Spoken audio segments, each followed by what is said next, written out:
Texas, celebrating our 20th anniversary. It's the Professional Bowlers Tour. Today, the final round of the first jewel in bowling's Triple Crown, the BPAA United States Open, an event won by some of bowling's greatest competitors. Years ago, the tournament was called the All-Star. It was dominated by this man, the great Don Carter. In the early 60s, Dick Weber virtually owned this event. He won it 4 times. In 1972, Don Johnson won the Open and became Bowler of the Year. In 1978, Nelson Burton Jr. survived the grueling 56-game format to emerge victorious. And last year, it was Marshall Holman on top. Today, 5 bowlers seek to join this illustrious list of champions on the Professional Bowlers Tour. I'm going back to Houston, Houston. Yes, it is good to be back in Houston, Texas, back from Japan. Big enthusiastic crowd here as the Bowling Proprietors Association of America is a special host to the United States Open Championship. I'm Chris Schenkel and proud to be a part of this again. And the BPAA represents some 4,200 members, nearly 90,000 lanes in all 50 states and 10 foreign countries. And of course, the U.S. Open is the first of bowling's Triple Crown. This today, then February 27th, will be an exciting Toledo, Ohio, where bowling is really big for the PBA National Championship. Then April 24th, our 16th stop on our tour for the Firestone Tournament of Champions. And you know, no one bowler has won all 3 in a single year. So perhaps it will start today for one of the 5 naturally. We have 3 non-winners in the field, 2 winners, 1 a very big one. So let's meet the guys in our field right now. In 5th place, from Mesa, Arizona, the holder of 1 PBA title, Frank Ellenburg. His opponent in the opening match from Milwaukie, Oregon, seeking his first PBA title, Dave Husted. In 3rd place, seeking his first win on the tour from South St. Paul, Minnesota, Charlie Tapp. And in 2nd place, seeking to become only the 3rd bowler in the history to have won each of the tournaments in bowling's Triple Crown from Dublin, California, Earl Anthony. And the tournament leader, 3 times a runner-up, but never a winner on the tour, now from Nashua, New Hampshire, Gil Sliker. Well, there they are, the 5, and we talked about the big money winner and big tournament winner. He's here right now with the man that won the United States Open in 1978, Nelson Burton Jr. Bo? Thank you, Chris. You know, Earl Anthony's won just about everything there is in the game of bowling except the Triple Crown. And the one thing that has eluded him in the Triple Crown, Earl, is the U.S. Open. Tell us about your misfortunes in the previous title shots. Well, as you know, I finished 2nd 3 times in this tournament, Bo, and it's really the only tournament I really look forward to bowling in because I want to win it very badly. I haven't bowled as well as I should in the championship round, and I've had some guys shoot some big scores at me. Maybe today I'll get a little luckier. Well, they've averaged 238 at him in the championship round, Chris, but he feels like the luck is with him today. So we look for a lot of excitement here. The total purse this week in Houston, Texas, $131,000. Today's winner will receive $21,000 out of that, $11,000 for second, $7,500, 6, and the 5th place finisher will get $5 grand right here in Texas. Stay tuned for our first match. Frank Ellenburg going against Dave Husted. Yes, this week we are in the Lone Star State of Texas. We have Frank Ellenburg, 28 years old, at 6'5", going against 6'2" Dave Husted from Milwaukie, Oregon. Okay, this is Ellenburg. He'll be shooting first on the left lane of our championship pair here at the big Texan lanes. Shot number 1, our live telecast from Houston.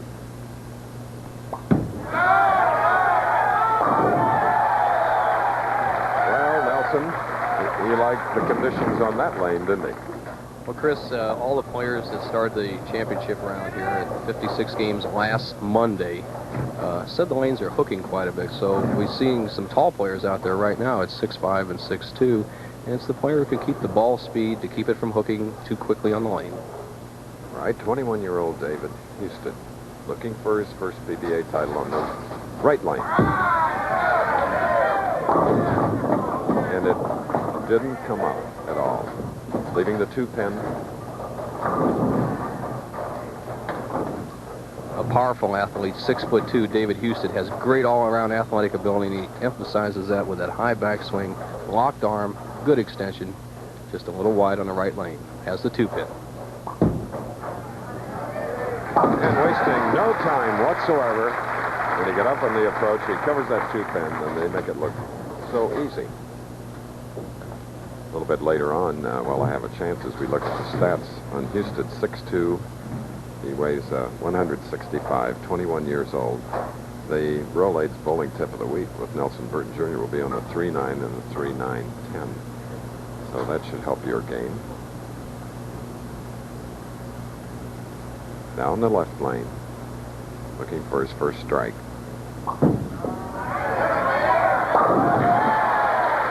Okay.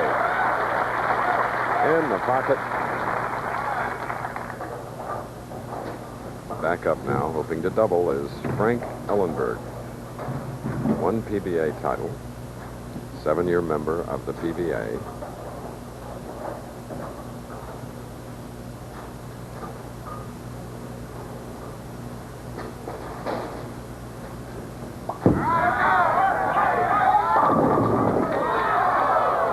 All but the 10-pin on the right lane, Nelson. Chris, both players said that the lanes are about the same. They're playing between the second and third arrows. You see powerful Frank Ellenburg with that really, really nice stroke. It's almost a textbook stroke. A good extension, full reach, and the ball didn't finish quite as much, but both lanes play about the same. Cross lane. Ooh, and too much.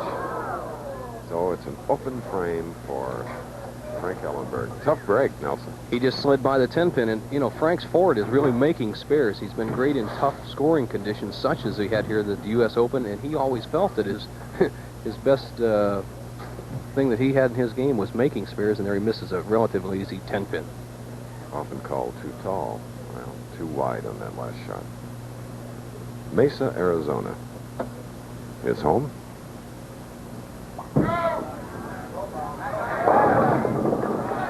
And the man that won his first tournament in November in Syracuse leaves the 2-5 on the left lane. Chris, he's changing balls. He uses a harder ball, a harder shelled outside shell to make the ball slide a little bit more and hopefully avoid the chop. Ooh, with a lot of speed and power, covering the 2-5. So it is a 12-pin lead held by this man, David Husted. He's got a strike up. He can increase it to 22. He can get a good pocket hit on the right lane.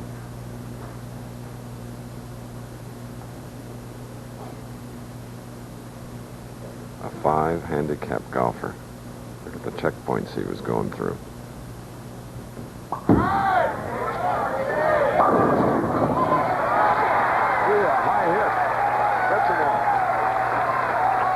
Gets a good break. The 2-pin goes to the sideboard and trips out the 4. The 4 falls into the 9. Watch the replay on the right side of your screen. The 2-pin goes to the sideboard. Watch it get between the 4 and the 7. 4-pin does the damage.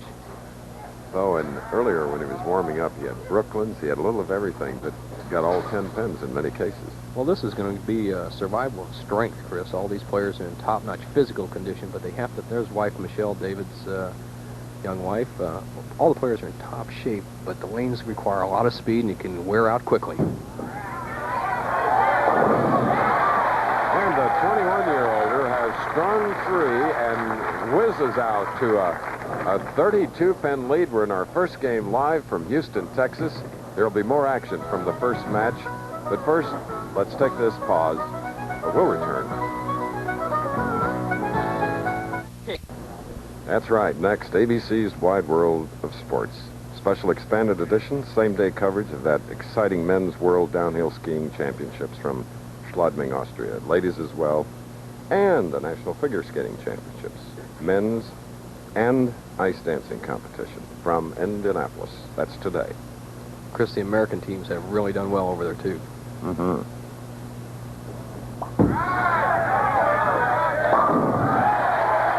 Frank Ellenburg had his spare up. He was shooting in the 4th frame, trailing by 32, so he needed that one. Earlier, we talked to him and asked him why he has done so well in the past on low-scoring conditions. Well, I think I do pretty well in low-scoring conditions because I can throw the ball quite hard, and which keeps the ball in play a lot of times when the lanes hook a lot. And I stay away from the opens because I think I'm a pretty good spare shooter. Well, he missed that 10-pin in the second frame, but it's talking about scoring. The field averaged only 195 here, Chris, and it only took a 199 average to get into money, 60th place. Cut the lead to 22 with a strike here on the left lane. And he gets it. That should pump him up a little after missing that 10-pin, but somebody that's really fired up is the man next up as we look at the alternate. The man who finished 6th after 56 games, Phil Ringer. No pressure on his face. I think that's the highest finish he has. He's a good-looking young player. Leading by 22. Remember, he's got 3 in a row. Oh, mixing. 4 in a row. And Nelson, you know well how grueling the test for the United States Open is. Well, we had 56 games, Chris, and they bowl 8 games on Monday, Tuesday, and Wednesday, 16 on Thursday, 16 more on Friday, and down to the championship round here on Saturday. And by the way, Chris, you were away for the past week. Where have you been?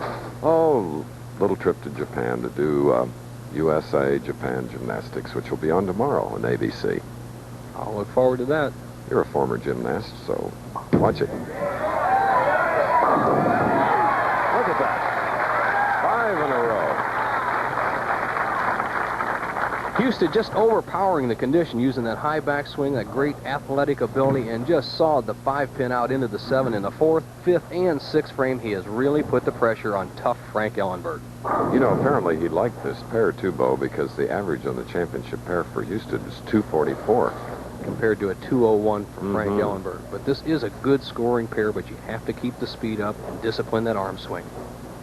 The muscle man. Well, he got a break. So now Ellenburg has a 3-bagger. We talk about Husted ripping the 5 out. Watch what Ellenburg's answer to that was. Bingo, rips the 4, 5, 7, and blows the 10 out. Say, see you later, Pins. He's cut the lead to 32, can drop it back to 22 with another strike. Of course, from the front shot, as you see the pin advantage by Husted, you can see how large Ellenburg really is, 6'5", 215. Tremendously powerful hands. In fact, you saw some tape around his ring finger and baby finger on his right hand. He injured it, and he says it takes the pressure off his hand while he's bowling.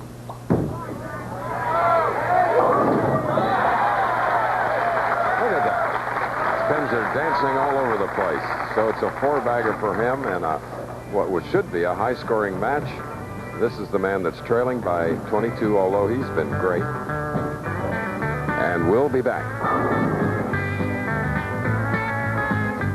St. Louis, meet me at the fair. Join the Professional Bowlers Tour next Saturday afternoon when the pros travel to the Gateway City on the banks of the Mississippi for the final round of the Rolaids Open. That's next Saturday, back at our regular starting time of 3:30, live on ABC. The Professional Bowling Tip of the Week is brought to you by Rolaids. And here's another 6'5" bowler. He's warming up. He'll meet the winner of our first game, Charlie Tapp from South St. Paul, Minnesota. And what a game we have here in our first on our live coverage on the Professional Bowlers Tour from Houston. This is Dave Husted, leading by 22. His opponent has 4 in a row. Dave now has strung 5, shooting in the 7th frame. Chris, although we said the tournament itself was relatively low scoring, the championship pair, 23 and 24 here at Big Texan, has been a high scoring pair all week. There's only one game under 200 bowled on this pair by the finalists, and that was by Ellenburg, a 167. Well, a 10-pin. He gave it the evil eye. Action line tracer. As you can see, the line being played by most of the players today around the 3rd arrow or 15th board. And the ball's not really breaking that much. Right at the back end, it breaks very sharply. The 6 goes around the 10. But that's the tremendous speed that these players are using, somewhere between 19 and 20 miles an hour, that holds the ball on line.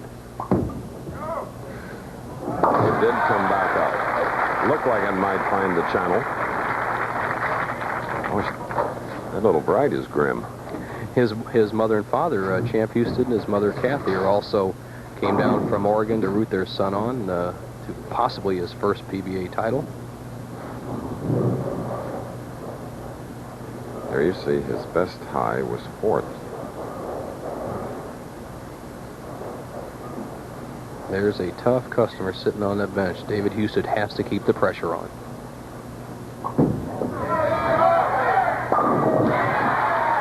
And he's back in the pocket, getting that strike. 179 through the 7th, strike in the 8th. Not much to say about this. Goodbye 10 pins. Perfect hit. If you just joined us, we are bringing you live from Houston, the United States Open. First jewel in bowling's Triple Crown.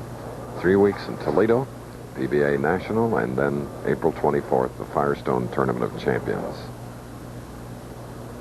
Ellenburg can cut the lead to 11 pins with another strike.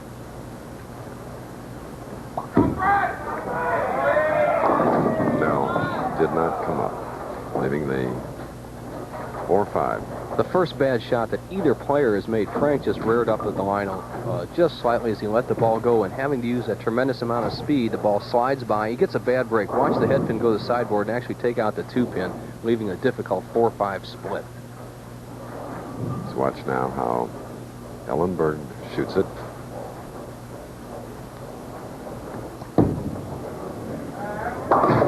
Nope. That is really tough to convert when you have to throw so hard, Chris. You see the ball from our low angle just sliding by, not biting in and getting the 4 pin. But when you have to throw so hard, it's like any other sport, baseball or even swinging a golf club too hard. The harder you have to do it, the more difficult it is to control. 2 open frames now for big, tall Frank Ellenburg of Mesa, Arizona. His opponent, Dave Husted.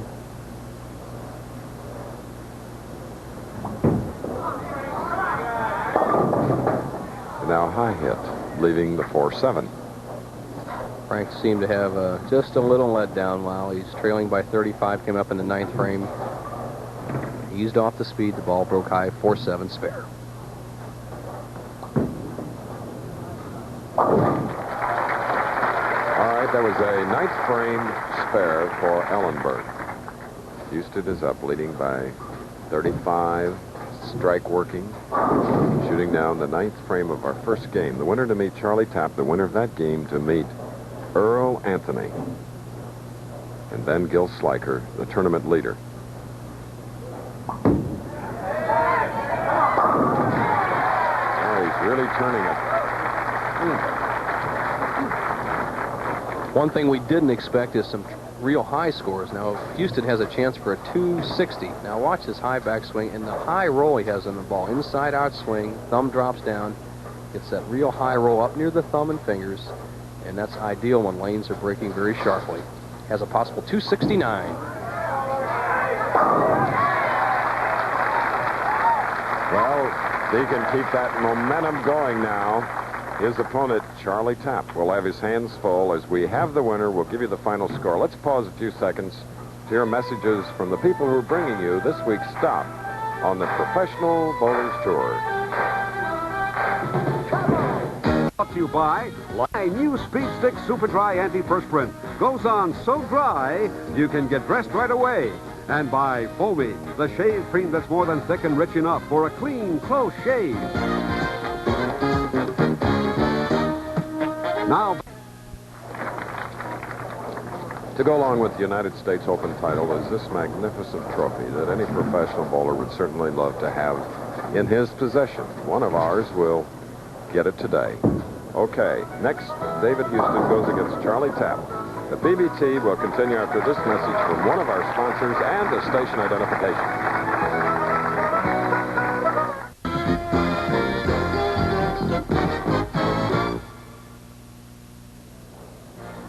We hope you saw David Husted roll 10 strikes in recording a 269 to Frank Ellenburg's 200. What a hot game.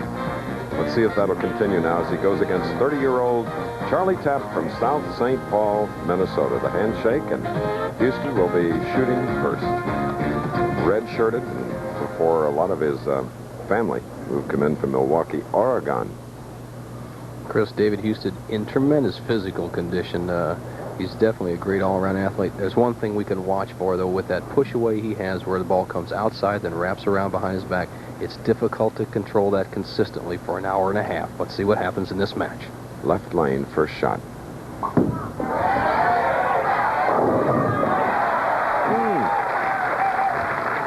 There it is. He used to have a conventional grip in the ball, holding it very close where the fingers go in the second knuckles, and Husted last year changed to the fingertip grip where it just goes in the first knuckle, and he has found much more success and better pin action. Though another tall man, 6'5", 200 pounds. Charlie Tapp has been getting better and better every week. Is a force to be contended with out here on the tour in the last 6 months.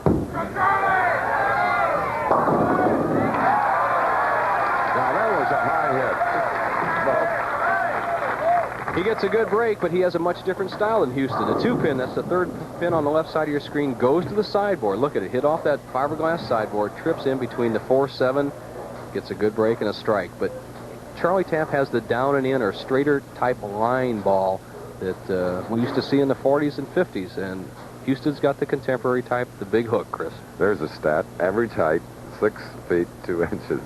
And one of the reasons is the lanes are dry. You need a lot of arc in that arm swing to get the ball down the lane. A smooth stroke and pocket hit, and it's a double for the man that finished third and was just waiting off to the right to meet the winner of the first game, and this is the winner of the first game, David Husted. 269 in that first match.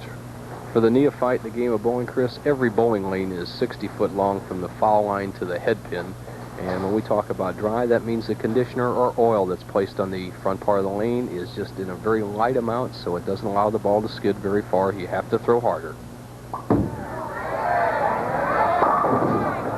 Crossing over and not getting the ball, as you see, leaving the 6-9. David gets a break, ball breaking sharply across the head pin, almost gets a jersey squasher, but breaks it up, leaves the 6-9. What kind of squasher? Well, when they cross over the jersey, not quite the Brooklyn, they push him down for a strike. Right. That's half the boat. I like it.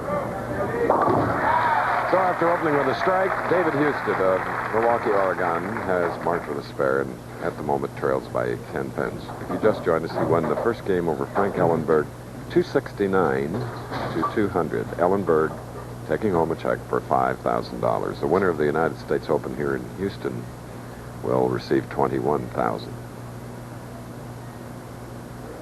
Michelle.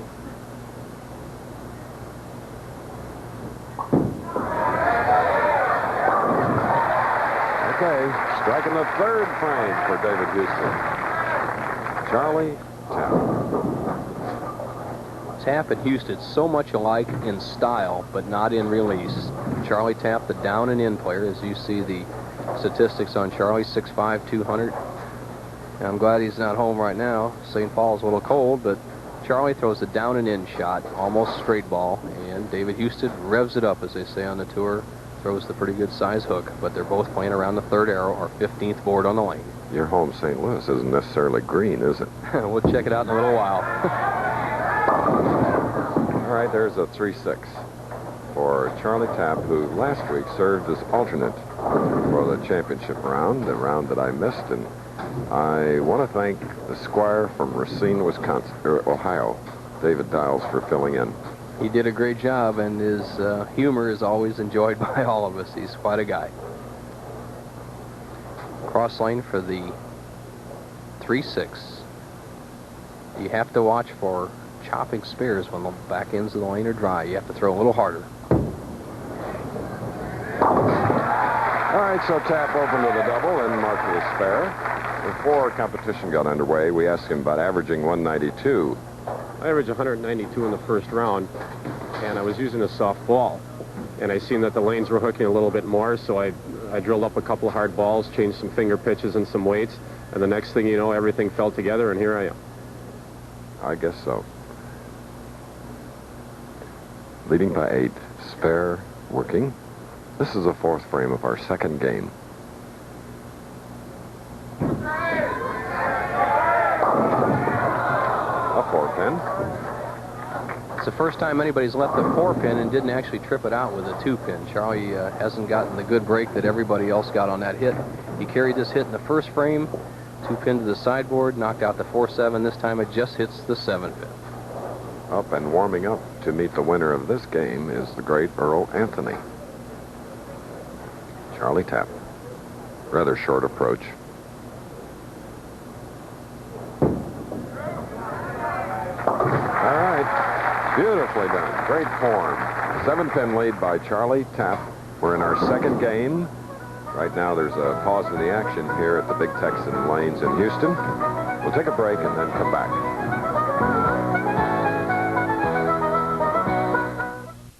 All right, we're in Houston, Texas. Bowling Proprietors Association of America. 4,200 members. Their United States Open, the first of 3 big ones on the Professional Bowlers Tour. Next one will be in Toledo, Ohio, where there's tremendous bowling interest. There is here in Houston, Texas, too. Houston, trailing by 7, 4th frame, has a strike up. He can take the lead. He does. Okay, with that strike, let's go down to another approach and Bo Burton. Thank you, Chris. Earl, you surprised at the scoring so far out there? I definitely am, Bo. I didn't expect the scores to be this high. They haven't been all week. You can tell when these guys get on TV and go after the money. They really get pumped up. Earl, you have another little message for us. Yeah, I'd like to say hello to a guy in the hospital in Cleveland who is not feeling real well right now. I hope he gets better. Nathan Kinney. Hope he enjoys the telecast, and I hope he feels better and comes to some of the tournaments in the Ohio area.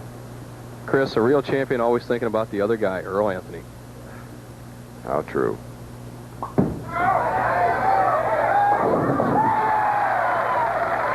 David Husted. He wanted that one badly, giving him a double and giving him the lead by 13. All right. That's what they can do. Talk about comeback artists. We have a lot of members of the Professional Bowlers Association. Now, let's see what Charlie Tapp can do. He's had 2, he opened with a double and then 2 spares. And now he is in the 5th frame as our Roll Aids Tip of the Week 393, 910 split coming after this game. There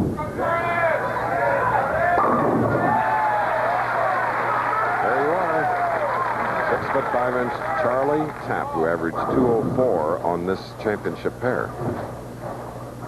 The scoreboard tells a story. Tapp trailing by 13, and Charlie runs with a group of players out here that are really good physical condition guys. Tommy Baker, who we've seen quite a few times on telecast, and the jovial Joe Hutchison and Charlie Tapp all travel together, all stay in real good shape, so he can definitely go the distance. He knows how to do it.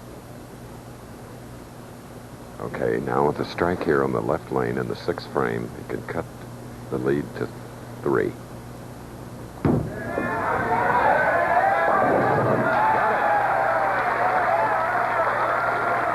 Don't forget the Roll Aids Tip of the Week following us, the 310 and the 3910 as we replay the stroke. The hit that Don Carter made so famous. The love tap, 6 off the 10. The 6 lays in the channel, see it hit down the channel, then gets the little tap on the 10. What a great break at a crucial time. Leading by 3, but can go back to 13 with a strike in the 6th frame. He has strung 3 now here in our second game. The winner to meet Earl Anthony, the winner of that semifinal game to meet Gil Sliker.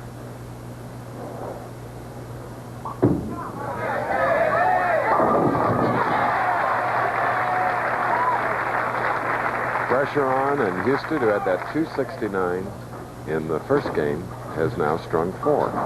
And you saw 2 Mrs. Husteds in that picture, David's mother and David's wife, as he just ripped the 5 into the 4-7. This week, as we try to report every week, we're using 3-pound 5 and 3-pound 6-ounce pins.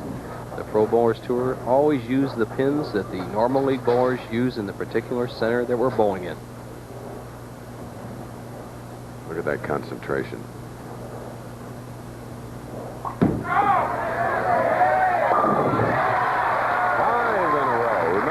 First victory, 269 to 200. He had 10 strikes. We have a capacity house here at the Big Texan Lanes. There's the proprietor talking to Husted as we'll take a break and then return.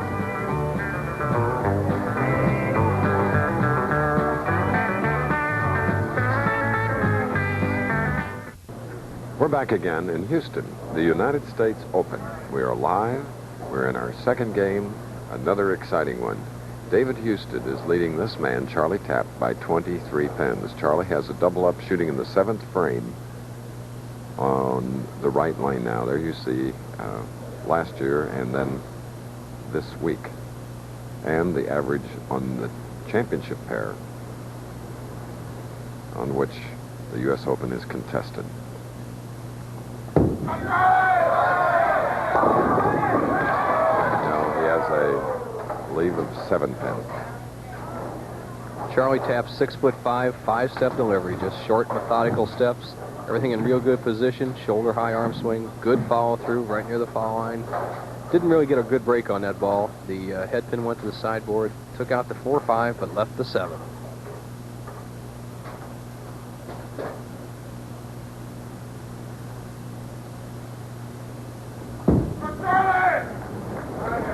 That's a spare for Charlie in the 7th frame here of our second game. He's earned 10,130 or 10th on the money list here early in 1982 as an alternate. Last week, 3 weeks ago, he placed 5th in the Showboat Invitational, losing the opening game to Steve Martin. Husted shaking his head and exhaling for some reason. Studying the scoreboard.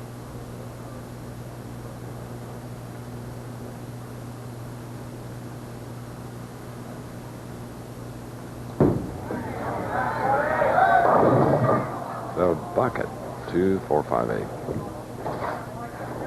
The ball sliding just by the pocket area, head pin going to the sideboard, takes out the 7, but leaves a 2, 4, 5, 8 bucket, and really one of the tough spares the players have to contend with when the lanes are hooking very sharply as they are today. Have to use a lot of extra speed and still carry out the back double wood 8 pin. Look how carefully they position themselves. Looking at that spot out on the lane.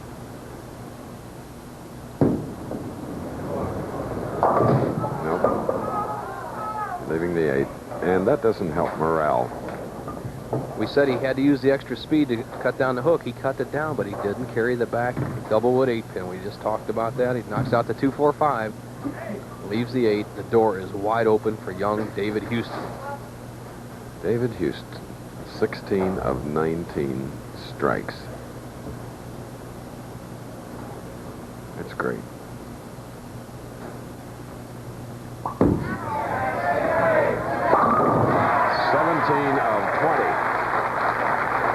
Husted, the winner of this game, will meet Earl Anthony. Another solid hit, all 10 in the pit. David uses all the approach, a 5-step delivery, very similar to Marshall Holman's, the defending U.S. Open champion.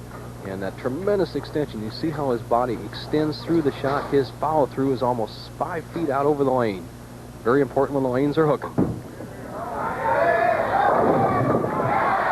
of 21. That we're in our second game, and David Husted checks his family, gives them a smile, because the highest finish thus far this year for him was 10th in Las Vegas. Personable Charlie Tapp, he really is a funny guy. He knows what's happened. The best he can do is 221 in normal circumstances. That'd be great.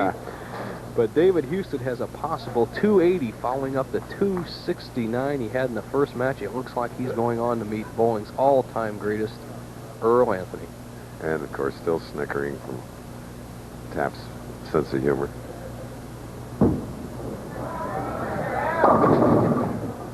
Yep, 3, 6, 10.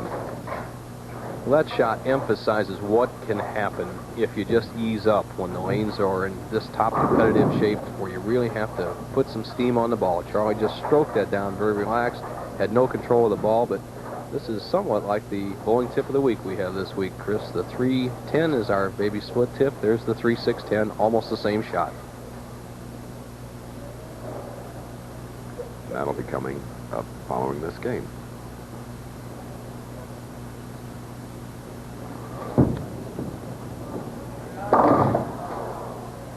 Well, it's another open frame. Sort of frustrating here in the second game for Big Charlie Tapp of South St. Paul, Minnesota. With Husted the winner, we don't have the final score yet. We'll bring that to you. We're going to take this break and return for Husted Earl Anthony.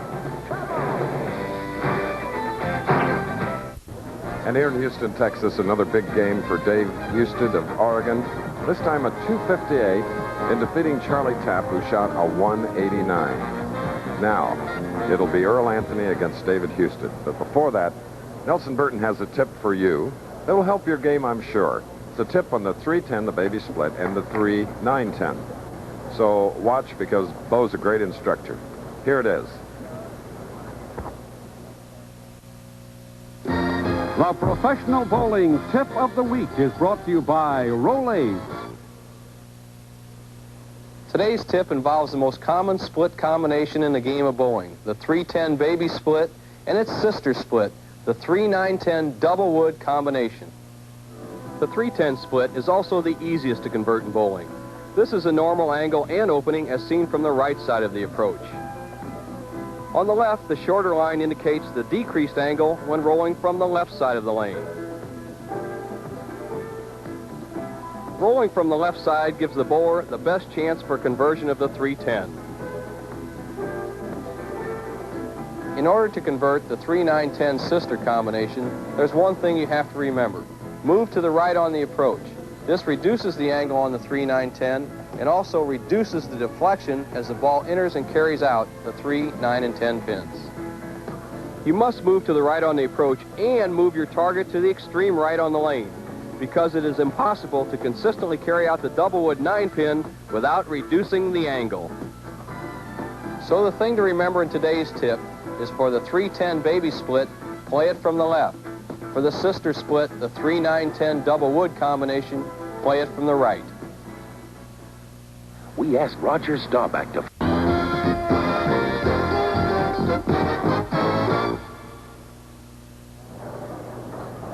While the bowlers continue to practice, we look at the stats that we have for the 1982 U.S. Open. Total purse, $131,000. A field of 240 players, 96 amateurs, 144 pros, 60 places they paid, 200 average to get in the money. Top 24, 205 average this week. Here's some of the other players. Ringner, Murdishaw, real good-looking young player. Albee bowling better than I've ever seen him bowl. As we go through the field, Victone, we saw at the Quaker State. Janello, third week in a row. Real nice guy, Sam Zurich. Guppy Troop, our leading money winner so far this year on the tour. Kenny Hall from New York. Peter McCordick from Texas. Joe Hutchinson, Charlie Tapp's buddy. Mark Ross, 16th place this week. Hanley, the cranker. Robinson, steady as ever. Moore and Cox, the only league bowler to make the top 24 and 20th. Our statistician, Durbin, another Texan Denton in there. Barry Washewski, and Bruce Carter round out the top 24. All right, here's our match number 3, the semifinal on the left. The winningest of all time, Earl Anthony. But he has yet to win the United States Open. He's won the PBA National. He's won the Firestone, and he's going against a bowler who's red hot, 263 average in 2 games, with a total of 19 strikes. He's 21. He's been a PBA member for 4 years. No titles.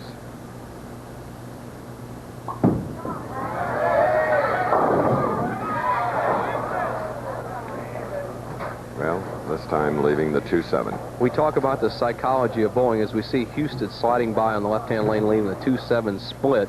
It makes a big difference, Chris, who you're playing against. And until you stood on that approach against Earl Anthony and bowled in the championship round, you really don't know what pressure is. Let's see how David Husted holds up in this important match. 2-7, the odds for professional, 2-1. Here's his attempt. That'll help him converting a split in the very first frame, and this is his 3rd game. Watch again. With the ball breaking over there for the right-hander is an easy split to convert. It's almost like shooting the 4-7 spare.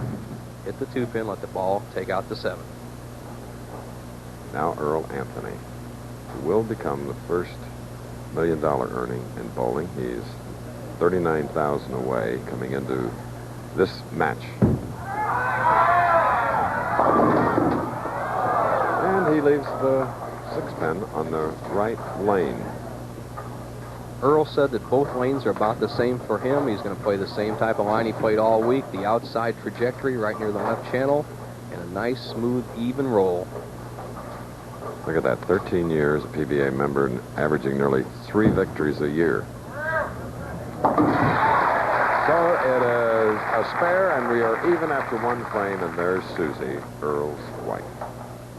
Chris, the U.S. Open is probably one of the most prestigious, if not the most prestigious, of the Triple Crown victories because it is the oldest. It started back in 1942. It's fitting it should be held here in Texas. 4 Texans have won it over the years. Buddy Bomar in 1945, Bill Millard in 1956, the great Billy Whaley in 59, and Bobby Cooper in 1970.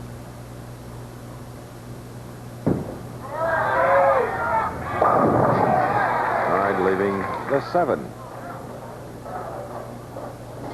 Big crowd here today with sort of mixed emotions. They have really chosen up sides and are rooting for individual bowlers.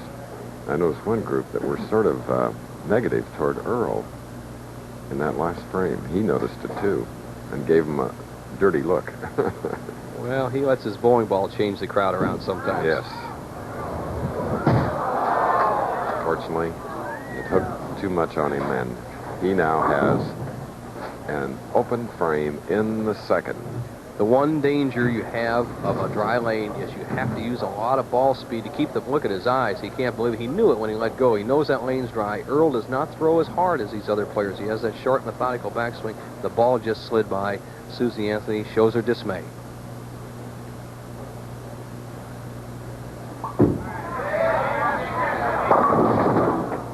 All right, leaving the 6-10 on the right lane, David Husted, who had a 269 as we look at his mom on the right and his wife Michelle with the bow by the blouse. Both players in this match using a 15-pound bowling ball. The 16 is the maximum you can use. They're both using 15 to get in a little extra speed. It's a lighter to throw. All right, the man that had 2 games of 269 and 258, defeating Frank Ellenburg and Charlie Tapp, now has 2 spares. The action line tracer, you can see the deep inside line that Husted uses at the 610, plus how he kills the ball. You see, you don't see that sharp break. And does it perfect. Try to cover both pins with the ball. When you have a split, a spare you could possibly chop. Man that had 19 strikes, looking for his first. And gets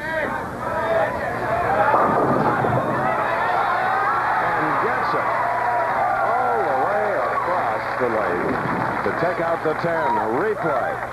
The hit that won George Pappas the Firestone one year. The head pin goes to the sideboard. Now watch it, follow it. It goes to the left sideboard, and here it comes all the way back across.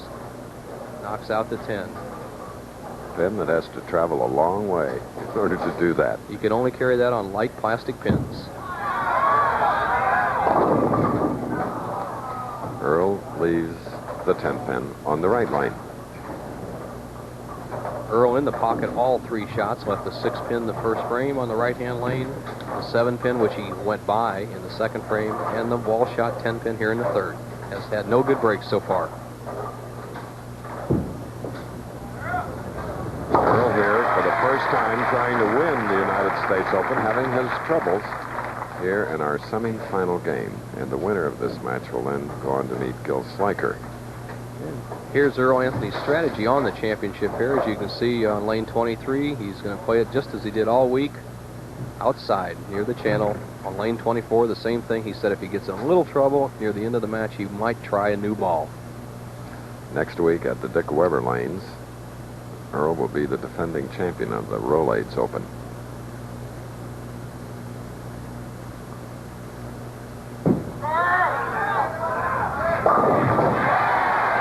Finally gets one. Getting it in the 4th frame. 10 pins separating these two. The semifinal match, pivotal for both bowlers. We're going to take a break as Husted is meeting Anthony. We'll return to bring you more live action. What tremendous variety on Wide World of Sports coming up next. Men's World Downhill Skiing Championship. Same-day coverage, and the United States National Figure Skating Championships. men's competition, and ice dancing. That's next. And next here, the Big Texan Lanes in Houston, Texas, in the United States Open, David Husted, who had a 269 in the first game, a 258 in the second, has a 10-pin lead, can increase it to 20. He has a strike working, shooting now in the fourth. Gets it. Oh, he isn't wilting at all.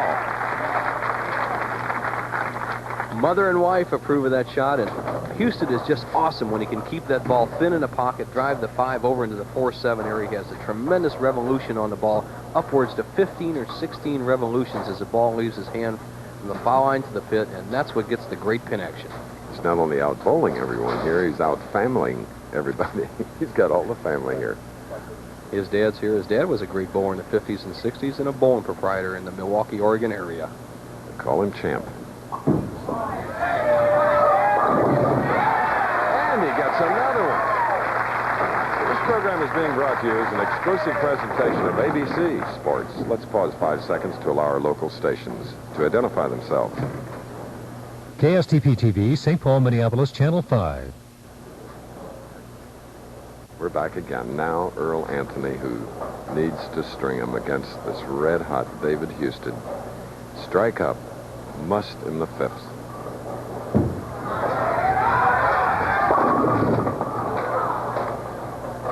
Ouch. A 6-pin. It's amazing how Earl is just snake bit in this event. He's won 6 jewels in the Triple Crown, but has never completed the Triple Crown with a win in the U.S. Open. He is bowling's all-time leader in that category, followed by Don Carter with 5, but he has never won the U.S. Open. All right, and the man that already has a win this year, 2 weeks ago at the Alameda Open. Earlier, we asked Earl why we're seeing so many new young players this year. I believe the reason we've seen such a turnover and such a great number of new young players on the telecast is the change in lane conditions. We've been bowling on what the players would call a very difficult condition, a very hooking condition. And a lot of the players haven't made the adjustment yet, a lot of the top players that you've seen in the past. And at this point, because of that, the young players that throw hard are going to be. And thinking he might get it, 6 frame, leaving the 10-pin. As Earl said in his earlier comment, the young players are tough to beat on the hooking condition. Wife Susie looks on. Earl Anthony in the pocket every single shot. 6 balls. The only one that was perfectly solid was in the 4th frame where he struck. All the rest have been about in the pocket. He could have a better fortune. One of those days in Houston, Texas. Earl Anthony, victories in Triple Crown events. 6, Don Carter 5, Dick Weber 4, Dave Davis 4, Petraglia and Hardwick 3-3, because they have won all 3. This, the U.S. Open, the BPAA National, and Firestone. Leading by 31. Wow. Bowling's 3 majors, a young 21-year-old on his way.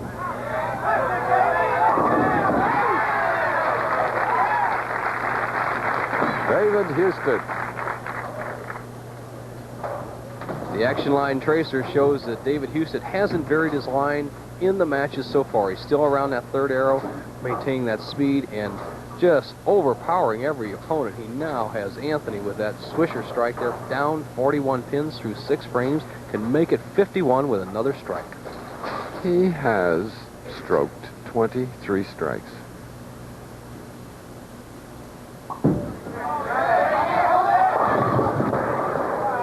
Well, 3, 6, 9, 10. The first one that has gotten away from David really bad. He cuts right through, avoids the split, but has left a really tough spare. 3, 6, 9, 10, Chris. I think the pros would say that is the toughest, most common tough spare they get. Okay, let's see what 21-year-old David does as 43-year-old Earl Anthony looks on.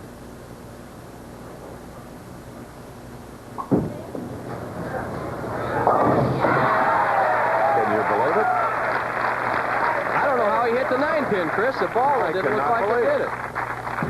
Look at Mom. She doesn't believe it either.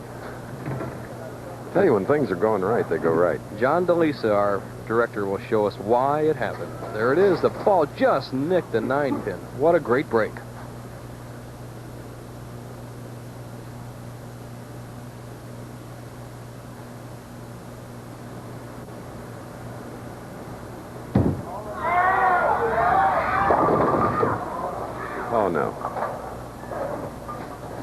3, 5, 6, 9, 10.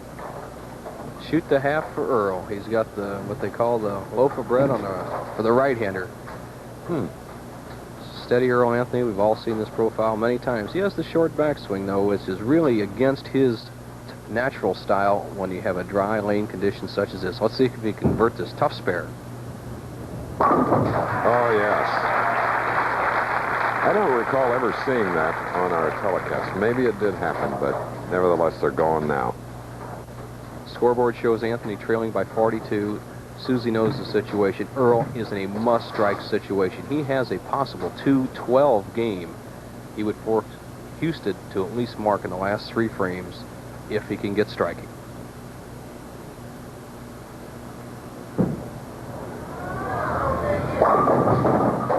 All right, leaving the 7-pin on the left lane. In this game, he has 1 strike.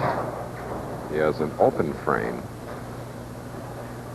He's only missed the pocket 1 time in the whole match, and that was that 5-pin count. And the reason Earl is not carrying the pins with that soft speed, his ball is what we kind of say rolling out. It's kind of losing its momentum as it enters the pins because of lack of speed, and it affects your carry. All right, a spare in the 8th. Next week, we'll be in Florissant, Missouri, suburb of St. Louis. Rolaids Open, Dick Weber Lanes.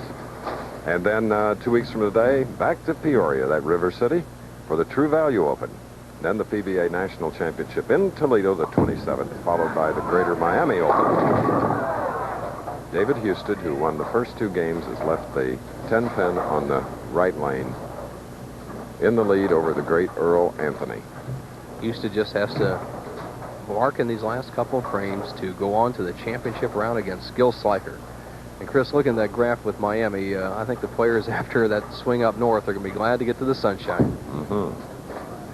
And it comes back beautifully to cover the 10. So if David can go on and win, he will meet another non-winner of a PBA title, and they will be shooting for the U.S. Open Championship. Husted, game well in hand, would knock out Bo Bowden, another Texan, out of the Firestone Tournament of Champions if Sliker or Husted wins the final match. Well, leaving the bucket 245 on the left lane. Replay of that shot. Sliding by. 2 pin to the sideboard, just nicks the 7 out, or he'd have had the same thing for a right-hander that Earl had for a left-hander in the 7th frame. The low for half, as they call it. He needs to convert this spare and stay behind the foul line to shut out Earl Anthony. If he misses it, Earl still has a chance. Okay, with a lot of power, a lot of speed, marking with that spare in the foundation frame. And I guess it is a little foggy for Earl Anthony today. Chris, not many viewers would notice it, but Earl Anthony noticed that spare that Husted made in the 7th frame and the one he made again in the 9th frame on that, where the pin carried out the back pin, the 8 pin that time, have been very lucky to keep him in the match. He's got it won now, though.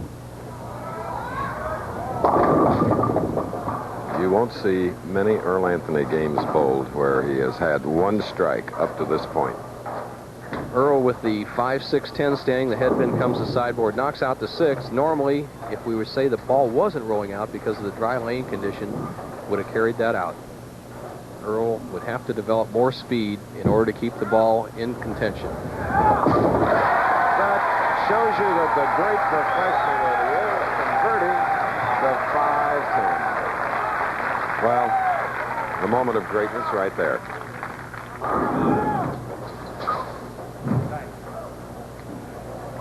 Only perfect in converting that bow. Well, he has 1 chance, and that's if he strikes out and Husted doesn't show up. Yeah. All right, the floating is only his 2nd strike in the semifinal game. He is meeting a young tiger, 21-year-old David Husted. But the problem is that having won 2 jewels of the Triple Crown and never this one, you know, you can only try it once a year.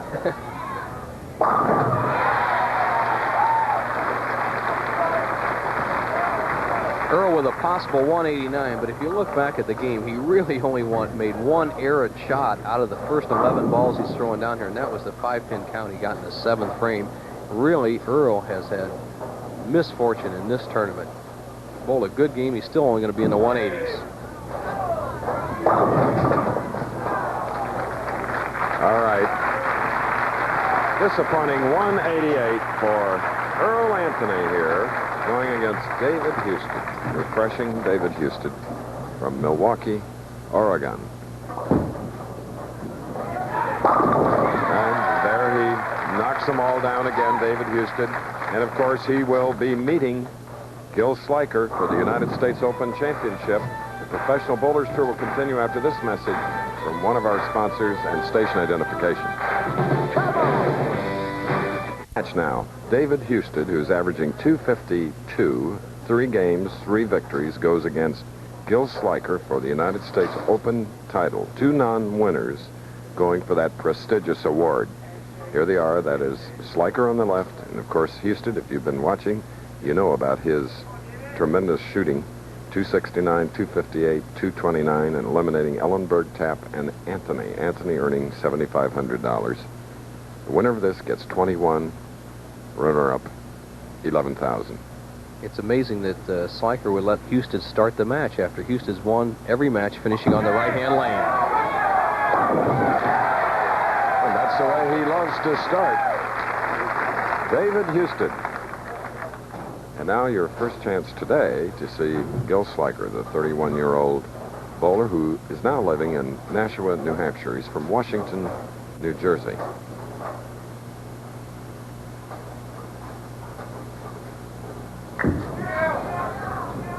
Apparently the most successful non-champion. He's bowled more games and knocked down more pins on the PBA National Tour since '78 than any other bowler.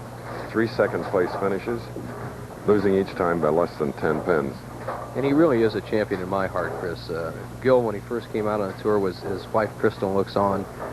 When he first came out on the tour, was a little skeptical about his own ability to win it. But the last 2 times he's had a chance to win, he really bowled well, shooting in the 220s, but just getting nipped out near the end.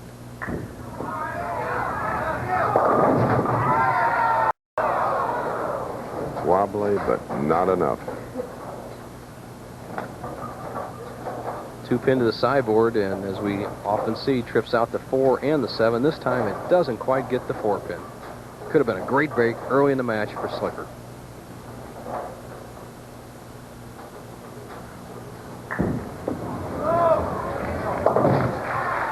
So covers the 7, and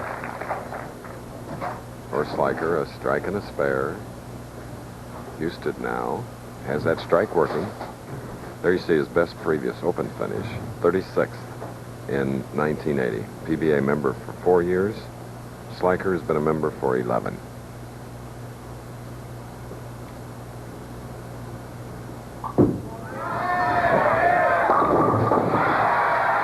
There he goes to a 10-pin lead. A double. Dave Husted just jumping all over it. Here's his power. See, this ball is only in about the 16th board, not quite solid in the pocket, but yet he lifts that 6-pin right out of the channel, bumps out the 10, has an early lead. This young man should come to your town. I know you wouldn't want to bowl against him, even, but I might give you a tip. He's also a 5 handicap golfer. You might eat your lunch on the golf course, too. He was an excellent high school basketball player, too. Look at him. Oh, youth. 3 in a row. Well, you can see the athletic ability. Look at those eyes. He just stares those pins down. He is ready, and he came to play. He's well-trained, and he has an excellent bowler in Gil Sliker with his back to the wall.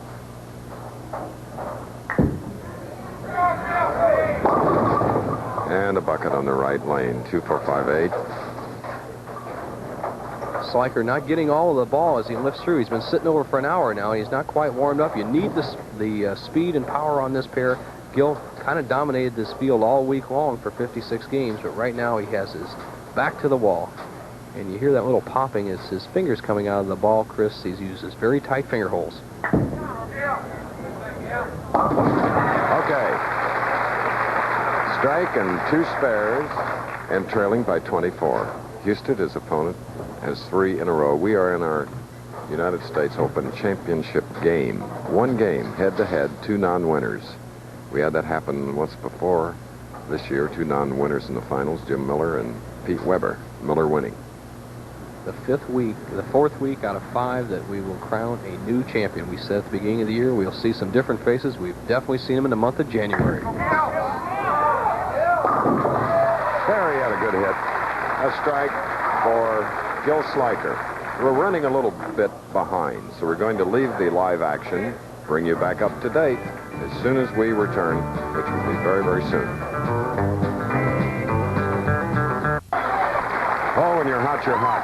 The man that just seated in the 4th frame of strike, the 5th frame of strike, he has 5 in a row here in this championship match against Gil Sliker, who has a strike up in the 4th, now shooting in the 5th frame.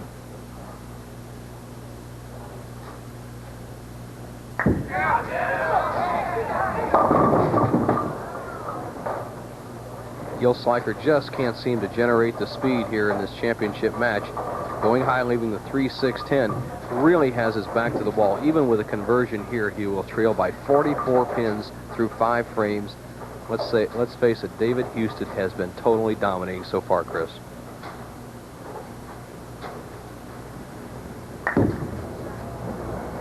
All right. Chopping the 6 and the 10 off the 3. It is an open frame. Replay. Overcaution is the word for this shot. He knows the lane is breaking very sharp, and he just lets it slide by. He gave it too much room. A style you'll see a lot more of. Gil Sliker, ideal position.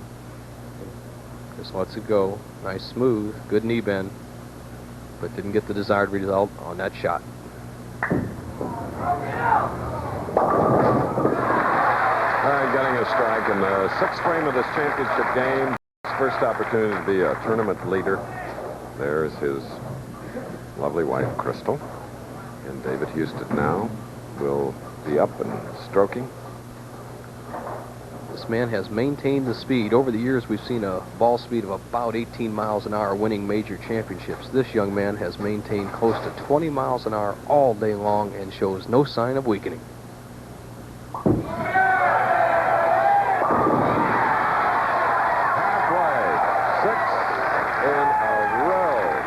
Coming into this match, he had bowled 26 strikes. Now he's added 6 more. The hit we've seen so often today by young David Husted, still right over that 3rd arrow, just sawing that 5 right out. Perfect position for that power ball he has.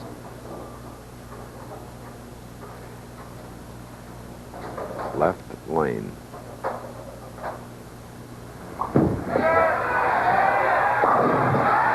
Count 'em, 7 in a row. Title U.S. Open. Chris, remember the performance by Steve Cook in the 3rd jewel of the Triple Crown last year, the Firestone, as he opened with 10 in a row. I thought that was the greatest performance I'd ever seen in the Pro Bowlers Tour. David Husted has a chance to eclipse that performance.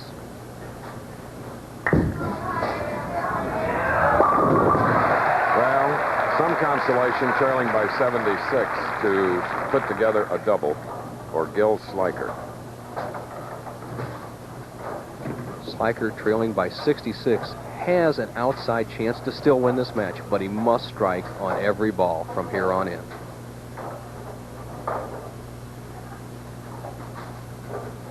All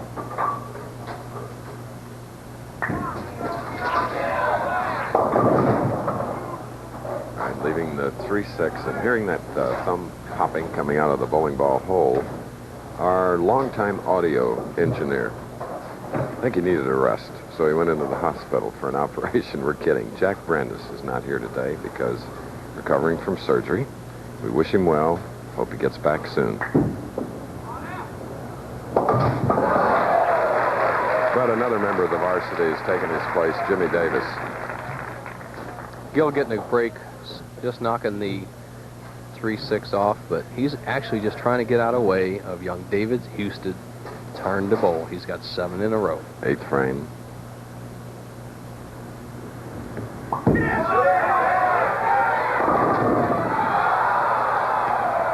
right, stopped at 7. No harm, he says. Just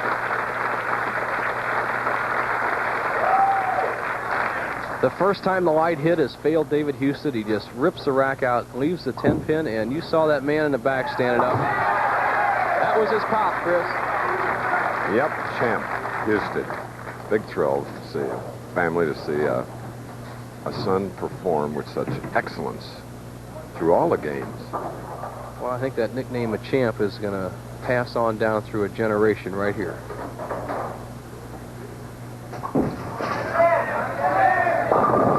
Well, high hit, leaving the 610 on the left lane. We're in our championship match from Big Texan lanes in Houston. David knows he has it won, just eased up.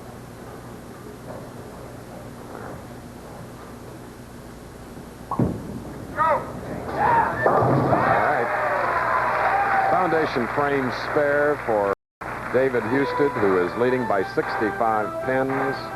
We'll take a break and then return to Houston after this. All right, we're back again at Big Texan Lanes. There you see the final score, another big game for 21-year-old Dave Husted, 255 to 180. Here he is. Congratulations. I don't know what to say, Chris. I've waited for this day for so long. I'd like to thank my wife and my parents and everybody. It's the happiest day of my life. Who's the tall fellow over there? That's my little brother. Oh, little brother. Boy, it helps to have a cheering section, doesn't it? Oh, it sure does. I just love them all. You had a 253 average. I don't know what to say. I just went out there and I changed a few things this week, and everything worked out great. All right, now that you're the United States Open champion for 1982, Bill Lacey, president of the Bowling Proprietors Association of America, with a comment. Thank you, Chris. Dave, on behalf of the Bowling Proprietors Association of America, it's a great pleasure to give you this check for $21,000. Congratulations, Chris. Thank you very much, Mr. Lacey. And everybody in the BPAA, Mr. Jamie Brooks, everybody here at Big Texan Lanes, I want to thank you very much. Thank you. Without her, you wouldn't be here. Mom, come here. I want to talk to you. Come here. You're one of the biggest fans I've ever seen of any professional athlete. What was it like? What like? You know, we're in Houston, Texas. Your son has just won the United States Open. Do you have anything to say to America? Well, I'm just so thrilled. We've been waiting a long time. It's a dream come true. We knew it would happen, and I'm just thrilled it's here in Texas. All right. So we have champ number 2 in the family. Well, there's only one champ. There's only one champ. That's the man that sired him, right? Okay. There they are, the Husted family, Bill Lacey, Bowling Proprietors Association of America. Congratulations again. So, once again, the winner of the BPAA United States Open, David Husted, 255 to 180. Stay tuned next over most of these stations for ABC's Wide World of Sports. Today, it's the World Men's Skiing Championship from Schladming, Austria, and the United States National Figure Skating Championships from...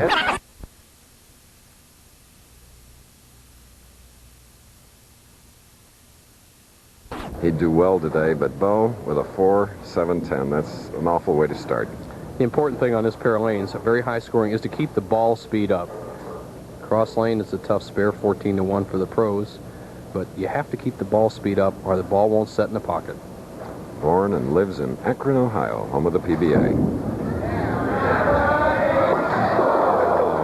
Gallant try for 32-year-old Tommy Hudson. 19th in the all-time money list. And here's Kingsport, Tennessee, a 22-year-older. 4th appearance on the Professional Bowlers Tour telecast. 3rd in a row. Some performance. There it is. Into the pocket. We asked Steve why the success of the modern-day crankers. I believe the reason that the crankers bowl better is because younger players coming up these days have more knowledge of the game, and they realize that lift and turn gets a lot more strikes than just going through the ball. And by going through the ball, he means straight through it, where the modern player, such as Martin, lets the hand rotate from 6 o'clock around to 12 o'clock. The fingers in a counterclockwise motion instead of straight through. Early 12-pin lead. He can increase it with a double here.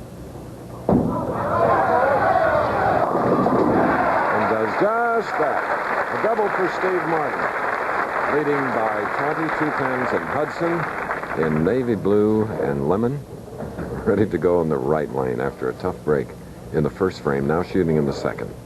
First game, winner to meet Bob Handley.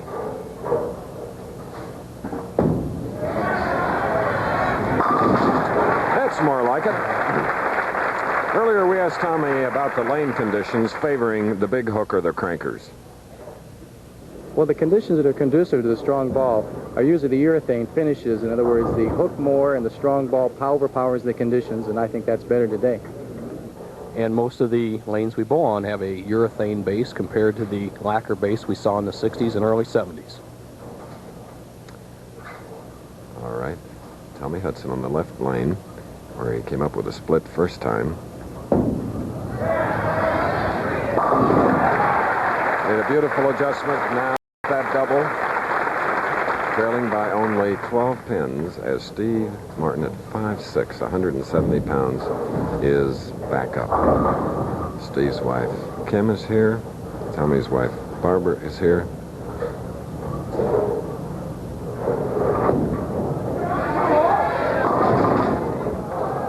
The 2 and the 8, which has been troublesome this year in our telecasts. There's Kim.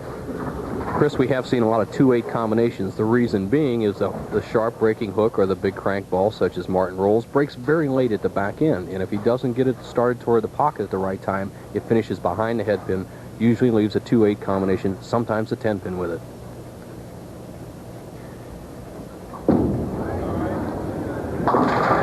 The sleeper 8 was out of there. Steve Martin in the profile replay. Powerful Steve Martin, 5-step delivery, but notice how he keeps his left arm out directly to balance the rest of his body. Everything in perfect position, then draws that left arm and shoulder back as the right arm comes through. Most people don't think about the left side, but it's very important in a game of bowling to keep your style together. Finished second 2 weeks ago in the Fairlanes Open, fourth last week in the Long Island Open. Didn't quite finish the way he wanted it to, and he left the 7. Unusual for the power player to throw that many pins over in that direction. Watch the pin action. The center of the pins, the 5 pin, the second pin that the ball hits after the first, drives right in the 4-7, and no luck. Tremendous pin action. That's where these crankers get the big scores. And now the Miller High Life Classic winner goes for the 7. Good shape, marking with a spare in the 4th frame, leading by 9 pins. This is our first match, 15th stop on the Professional Bowlers Tour. We'll be back. A duo on today's Wide World of Sports, Harlem Globetrotters, Wood Memorial Horse Race live from Aqueduct. And there's the alternate, Jeff Marin, who will have to ask a friend about Firestone. He's not eligible, and he doesn't get another chance on the Winter Tour. As we mentioned at the top of the show, all 5 are eligible for next week's $150,000 Classic. The Riviera Lanes in Akron. Tommy Hudson, trailing by 9, has a double working, shooting in the 4th. Stuck just a bit at the line on a wobbly 10, will not go down. What a solid 10. Tommy could have evened the match with that shot. A ringing 10. Wow. Hudson with that really, really good delivery that time. He has a style, though, that youngsters might look at and try to copy. He's a cranker, but he has a beautiful style. Everything in perfect position. Knows how he hits that foul line, a good follow-through, and a good turn. So it's a spare in the 4th, and trailing by 10 pins. He'll now move to the left side. Left lane here at Bradley Bowl. 8th year here. Tommy Hudson, who drills as many as 40 bowling balls during the year, likes to experiment with the new equipment the manufacturers come out with. And there's his lovely wife, Barbara, who will be home in Akron. That's their home next week. A year-old Lisa Ann was on her lap a moment ago, but started to fuss. So Barbara put her in the hands of a sitter. Meanwhile, her husband with a strike in the 5th frame, and Martin is out. PBA Rookie of the Year in 1977. Martin leads by 10. Apparently he wasn't comfortable with something. He had something on his shoe. He actually stepped on some tape down there on the floor that was discarded and stopped to take it off. You know, our players have the option of being mic'd, wireless microphone, and Steve is wearing one. Let's see if we can hear him from time to time. Woo! A 9. Hard to believe. He should have had something to say about that. That's an unusual hit. That overpowering ball he's using, just cutting right through, chopping the 5 off the 9. I have a feeling it was good he kept silent. What he wanted to say, he couldn't say.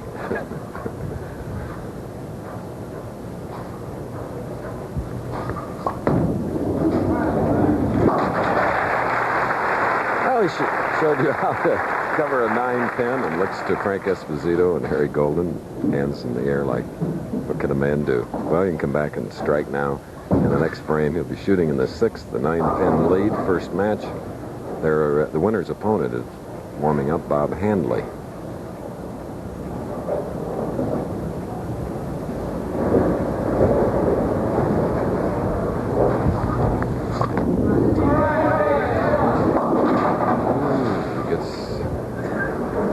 Dangerously close to the foul line and almost went over it, though. When you're playing that much break on the ball, Chris, you've got to get that ball out of the line. Look at that ball. Almost went off in the channel. In fact, last night in one of the games, Steve threw a shot slightly errant to the right, threw it in the channel, and made the spare. He was fortunate that didn't drop off that time. Watch him lose the ball at the bottom of the swing.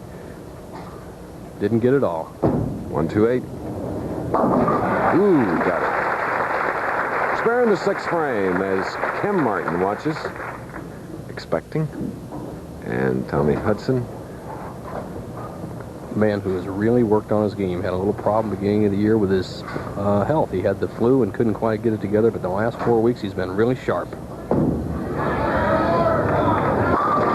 And with that double, for the first time, Tommy Hudson leads now by 4 pins. The perfect shot of Tommy Hudson. You can see the trajectory. He laid the ball down on about the 12th board, went out to about the 4th board, then that sharp break at the back end. Perfect strike, driving all 10 pins into the pit.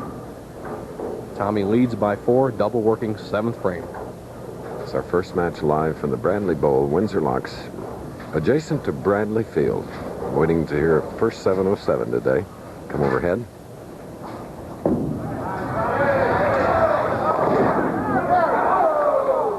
But a sort of a spinning 2. Hudson thought he had a strike, but he didn't quite catch it all. We say you'll have to lift the ball to get an effective roll such as these players do, and that means that the arm has to be close to the body, the wrist and hand roll around the ball just as it's coming off the hand in a long follow-through. Tommy kind of cut the follow-through short that time and didn't get the finish that he liked.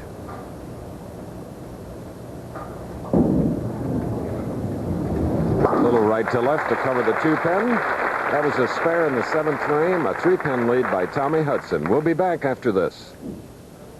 Look at the Bradley Bowl, a vast bowling establishment. We've come here for the 8th year. And here's Bob Handley, 6'1", from Fairway, Kansas, who will meet the winner. Well, you see his hook. Chris, I think Handley throws the most powerful ball of any of these crankers on the tour. He has the ball weight rolling towards the pins from the time it leaves his hand to impact 60 feet away. Here's a man that did lead, now trails by 3, a spare working 7th frame. Oh, gosh. You know, you heard what he said. 3-6. I think if there's any one problem that the younger power players such as Martin has, is see the ball cutting through sharply and leaving the 3-6, avoiding the split, is accuracy. You know, in any game, the basis is still accuracy. It's 90% accuracy and about 10% power, so no matter how much you put on the ball, you still got to put it in the right place.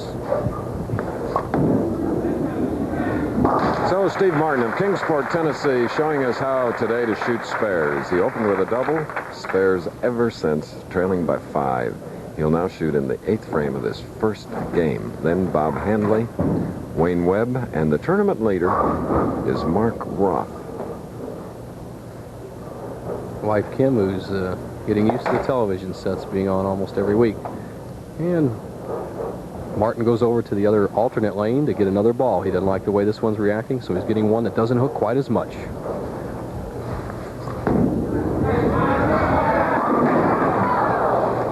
Still leaves the 10 on the left lane. He is the defending champion, not Tommy Hudson. Tommy won back here in '77, but here is the defending champion. Oh, your 2 years were 74 and 75. I'm almost forgetting now, Chris. Next year. Oh, right. Cross lane. All right. Spare in the 8th. Now Hudson is back up, and he'll be shooting the 8th frame with a 6-pin lead and a spare working. Some good lessons to be learned from these two players. Both power players, good form, though. Good knee bend, good follow-through. But on the spare shots, they throw the ball straight as they can. All you have to do is touch the spares. Oh, look at the trajectory on that smooth shot. 146 for the 7th, a strike in the 8th frame. One of the most pleasant women on the tour, Barbara Hudson, Tommy Hudson. Look at those eyes, studying that spot. Arm swing right in behind his body, arm right next to his body, wrist and fingers rolling around the ball. A lot of people wonder where the power comes from. It's the tight arm swing and wrist and fingers as the ball is being released. Hudson could take a 16-pin lead with another strike here in the 9th. Thanks for that tip, Bo.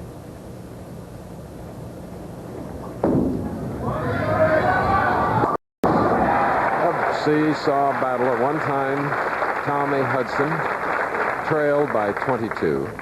Now he leads by 16. Martin is up, spare in the 8th, shooting in the foundation 9th. Hudson going at a 216 pace. Martin with strikes in the 9th, 10th, and 11th would be in the 220s.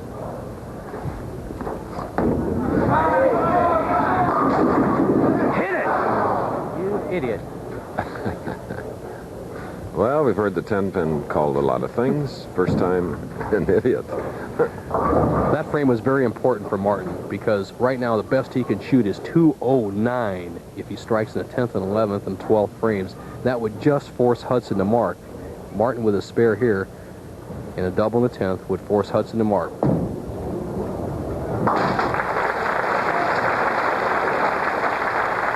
Steve's 4th appearance on our tour this year. 3rd in a row. Chris, I really like the way that Steve Martin has improved his spare making. Wayne Webb has done the same thing. They're throwing the ball nice and straight at the spares, realizing that accuracy is a very important part of the game.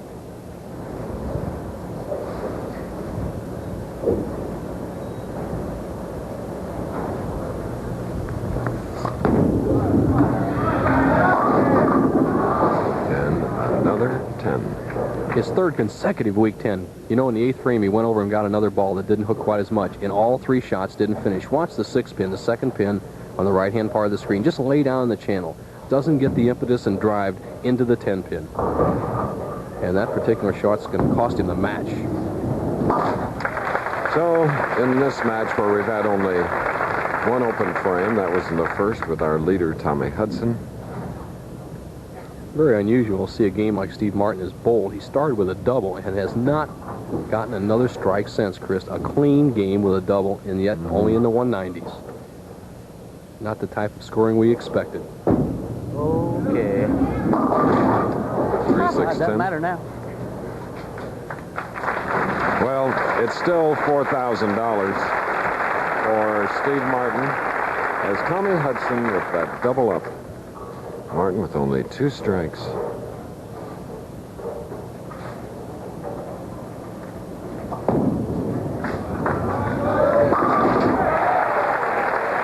So, 33-year-old Tommy Hudson, first time this year on our telecast of Akron, is going to meet Bob Handley. Let's pause a few moments to hear these messages from some of the people who are bringing you this week's stock.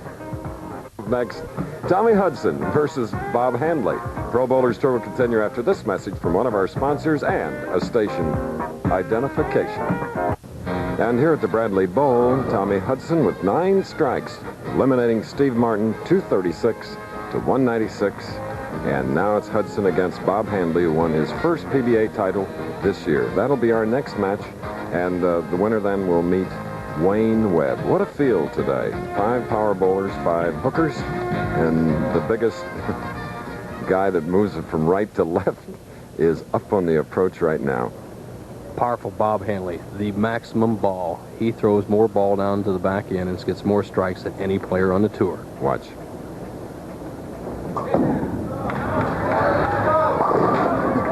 Up and in a little bit too much, coming up high, leaving the 9. He gets so much spin on the ball, Chris, that the ball goes way down the lane before it actually bites the surface. Very similar to spinning a cue ball on a pool table until it hits the side cushion. It doesn't react. The same way with Hanley. So much revolution, so much spin that it doesn't break until the last 10 feet. And wow, is it a powerful shot.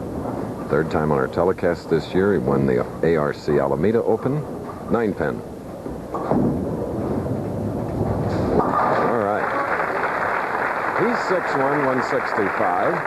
Tommy Hudson, 6'1", 195. If you just joined us, Hudson defeated Steve Martin 236 to 196.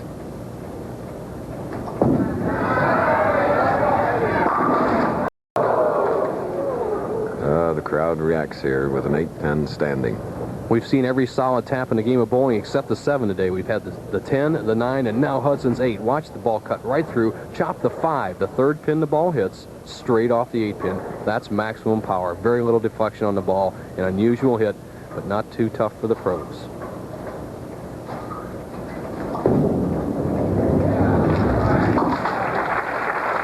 So it's an even match after one frame, our second match in our live coverage from the Bradley Bowl. Next week, the 16th stop, final stop for ABC Sports on the Winter Tour at the Riviera Lanes in Akron, Ohio. Then later we start this spring tour. Professional Bowlers Spring Tour. 5 of them.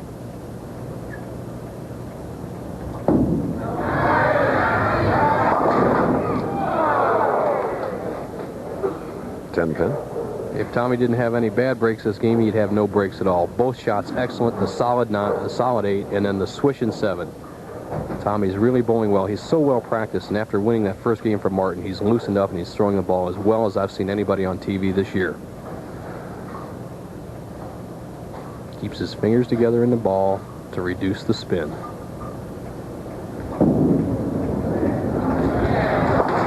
What a beautiful follow-through even on shooting spares here today. Tommy Hudson. Now Bob Handley, graduate of Kansas State.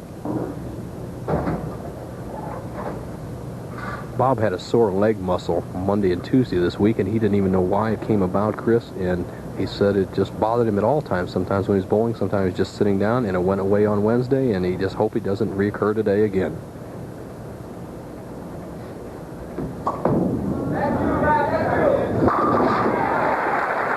His first strike in the second frame. As we mentioned, Bob is a teacher.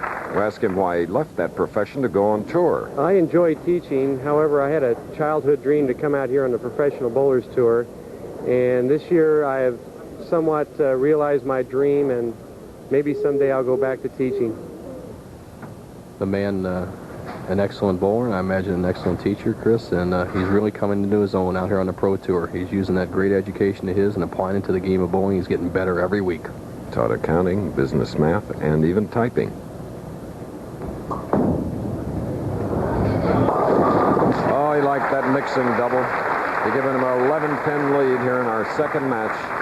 He's shaking his head, Chris, but I think you get used to those types of strikes. He barely hit the head pin going to the sideboard, wiping out the 2, 4, 5, and 8. What a tremendously powerful ball.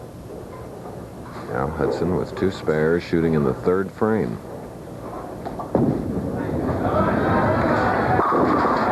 First strike after 9 in his first game victory over Steve Martin, 236 to 196. The trajectory of Tommy Hudson, crossing just outside the second arrow, going out to about the 6th board, then rolling back into the 18th board. That's solid in the pocket. 39 boards on the lane. The pocket solid is the 18th board from the right channel. Hudson was perfect on that shot.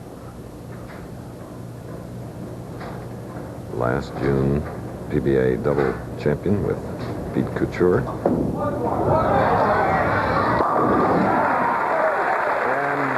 In winning that championship, they defeated Earl Anthony and Marshall Holman. We'll be back after this. We're nearing the halfway point of our second game in the Greater Hartford Open, a battle between first game winner Tommy Hudson and Bob Handley of Fairway, Kansas. At the moment, this fellow is leading by 1, can increase it because he has a double working. Handley to shoot in the 4th frame.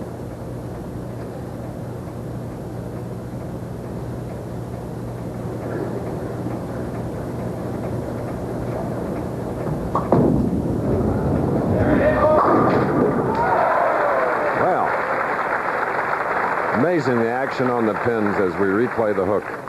Watch Hanley's ball. He starts the ball deeper than Hudson, then goes out a little wider to about the 3rd board, then gets all the way back into almost the 19th board, almost a 4-7-10 split. Fortunately, breaks it out. Shades of Billy Lillard. That's the old ball that Lillard made so popular in the 50s when he won the All-Star, the World Championship in the mid-50s. Hanley with a chance to increase his lead to 21 pins, 5th frame. Look how he stalks the line.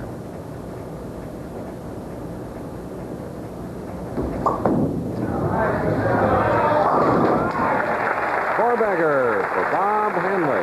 He finished 3rd after 42 games and now is meeting Tommy Hudson, who won the first game here on our live telecast, 236 to Steve Martin's 196.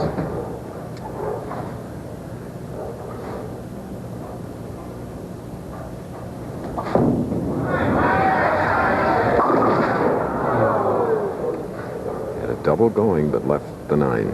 Hudson didn't get the same good break that Bob Hanley got in the 4th frame. Hudson leaving the 9-pin in the 5th.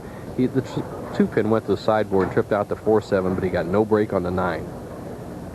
The one thing that Hudson has going a little bit against him that Hanley has going for him is Hanley's got a little more speed, and that helps to carry on the light pins we're using today around the 3-5 pin.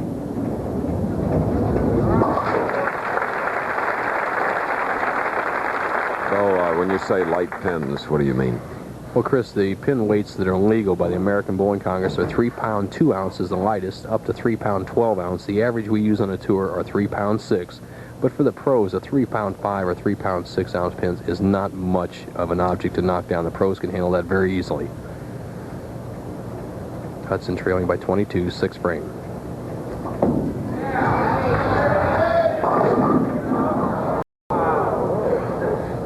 Two and a moving 8.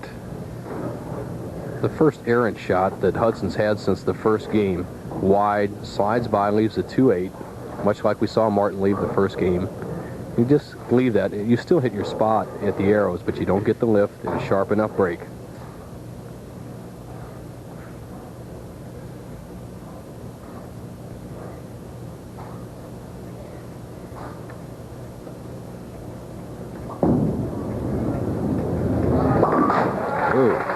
Little body action, hoping to get both as he did, marking with a spare in the 6th frame.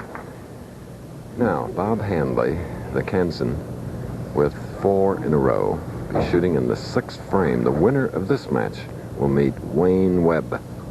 Hanley's been awesome in his 4-bagger. He's only got 1 ball solid in the pocket. He tripped a high hit, carried a wall shot, was just slapped them all over the place in the 5th frame. Just epitomizes the power that he has on the bowling ball. Crossover. All right.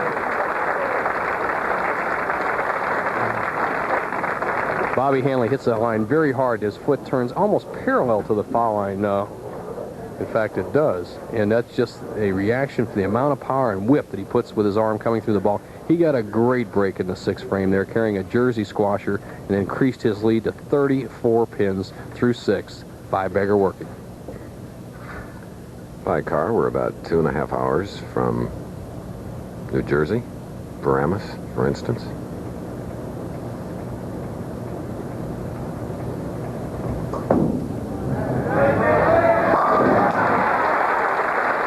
Bob Hanley, 6 in a row and a 44-pin lead. We're going to take a break and then return.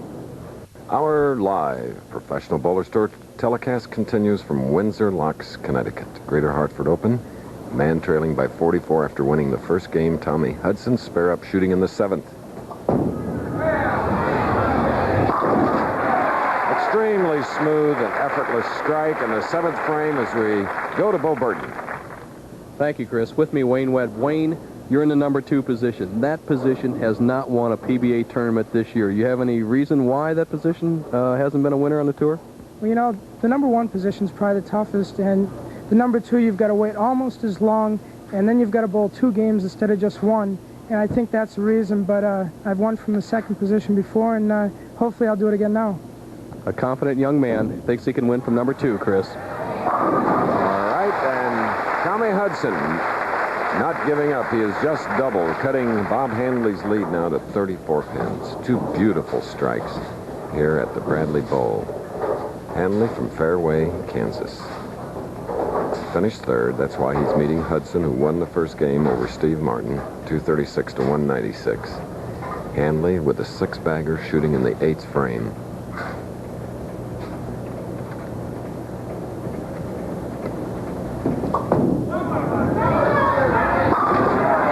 Seven in a row. After an opening spare, Handley has been awesome. And next Saturday, as you look at the score sheet, what a pleasure to return to the Riviera Lanes. Meet all the people that we've known for so many years, Bo, for the $150,000 Firestone Tournament of Champions. The third jewel into the bowling's Triple Crown, Chris. And, you know, one of the league bowlers there at Riviera Lanes is Tommy Hudson. That's where he got to start.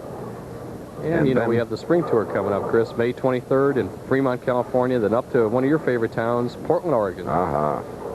5 stops all together, including the doubles in Las Vegas.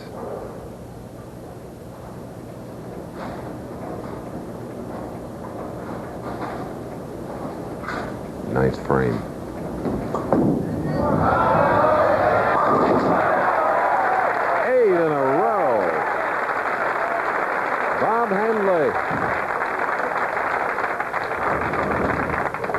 Tommy Hudson, who's bowled such a sensational game, is just about out of it. He can still bowl a 246 game, and yet he trails by 54 pins. This really epitomizes the scoring we've seen here all this week.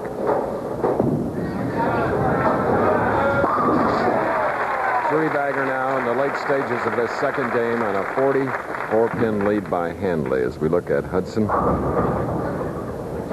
Shaking his head. He just did not have any breaks at all. Hudson with taps in the first and second frame.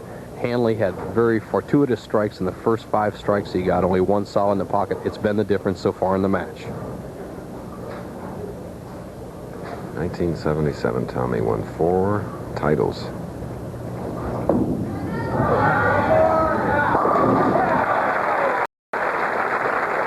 Well, Chris, this is a good warm-up for Tommy Hudson. The Greater Hartford Open's an excellent tournament, but next week is the biggie, the Granddaddy of them all, the third jewel in the Triple Crown, the Firestone. And a lot of the players use this as a testing ground to gain some momentum for that tournament, and these 2 players definitely are in that category. Hudson having a great week, is going to finish 4th, possible 246. Handley, a possible 290, the highest we've had so far on the telecast.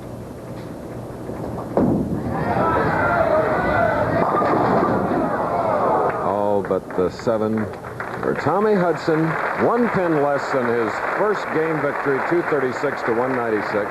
Hudson has rolled a 235, but the winner is Bob Handley, who will meet Wayne Webb.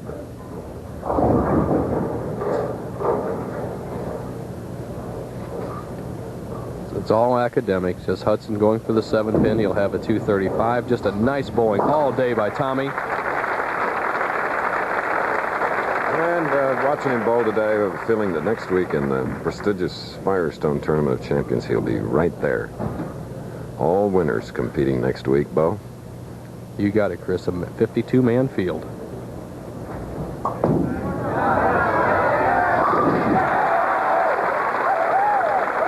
Wow. An opening spare. Thus far, all strikes for the winner of this match, Bob Handley. Bob Handley, a big 289, left the 9 pin on the first frame, and on his last shot left the 4. A 289 to Tommy Hudson's 235, and now Handley against tough Wayne Webb, last year's Bowler of the Year, and that is the semifinal with the winner to meet Mark Roth. Immediately following our telecast on ABC, we'll see what he can do. You can watch it live right here. Chris, in that race, I like that Noble Nashua with Angel Cardero Jr. aboard. He knows the track. It should be very tough. Interesting race. All right. There's Webb on the right, now against Bob Handley. Well,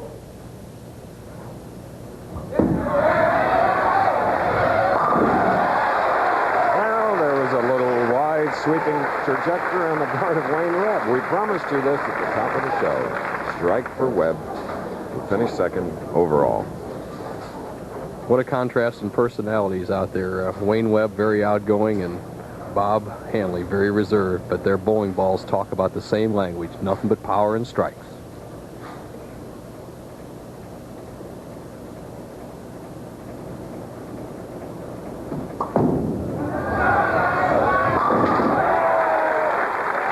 Bob Hanley, who had 10 strikes in his first game on live television today, and a 289 opens with a strike, so we're all even after one frame.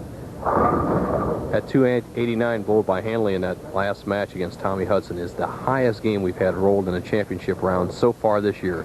Just mirrors the scores we talked about at the opening of the telecast. And this is the 20th year. Chris, it's been 7 years since we've had a perfect game. I'll tell you, the setting is out there with the 3 players we have left today.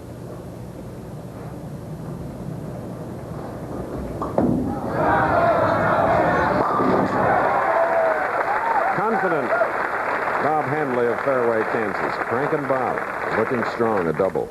Now Webb, who opened with a strike after waiting in the wings a long time in the number 2 position.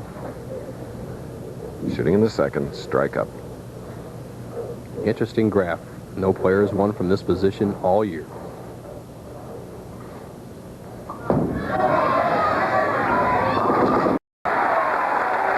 Wayne Webb keeps it even. Earlier we asked Wayne about having grown up in the New England area. Perhaps he's more familiar with the conditions. I feel as if I have a big advantage here because I know the house real well. I know pair to pair. I know the way the lanes react a little bit better than the other guys, and I just feel real confident. And what he knows is he knows how the boards are. Like some pairs hook more than others. We're bowling on 27 and 28 today. He knows that 27 hooks a little more than 28, but he's got a tough opponent in Hanley. Wayne Webb, third straight appearance in our telecast. He won the Fairlanes Open 2 weeks ago and finished third last week in the Long Island Open. And here is Hanley, his third appearance on our show. A very warm day here, Chris, and I thought he could be a factor with these players out here, but, you know, when you only throw one ball a frame, it doesn't work out very much. Hanley, double up, third frame. Oh! A little high, but it's all even after 3 frames, 6 strikes. Look at this ball of Hanley's. We saw him go out to the 3rd board. That time he only went out as far as the 7th board and still kept the ball in play. He's got at least 4 boards to hit at the breaking point, 45 feet down the lane. And with that type of power, the sky's the limit. If he doesn't get a tap, he should be very close to being perfect. Wayne Webb, Player of the Year.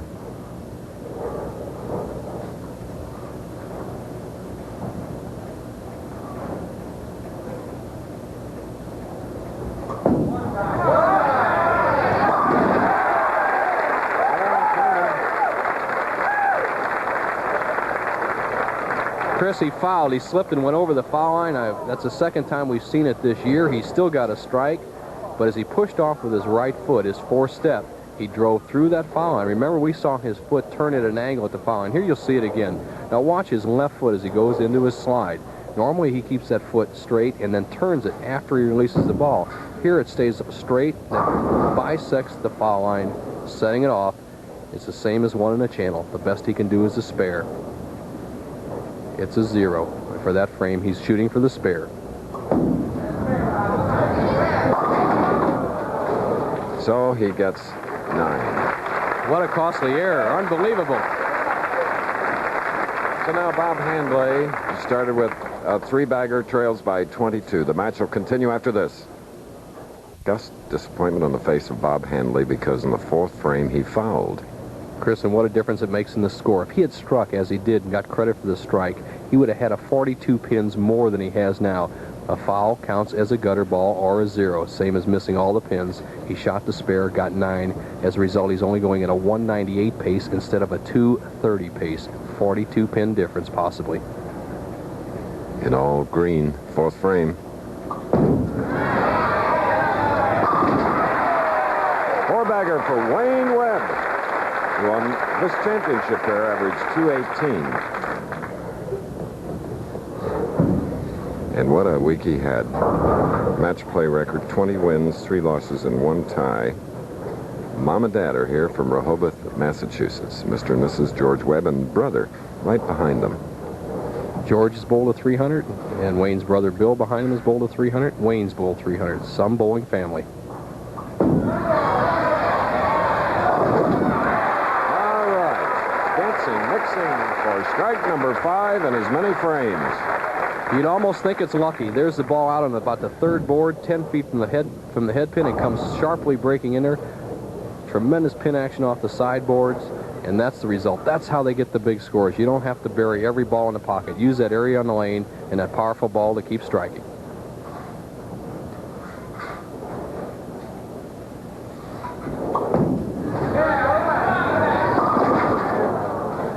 All right, leaving a 3-6.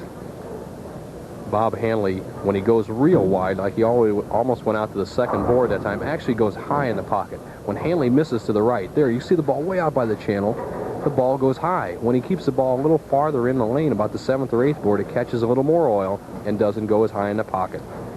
Now for the 3-6 on the right lane.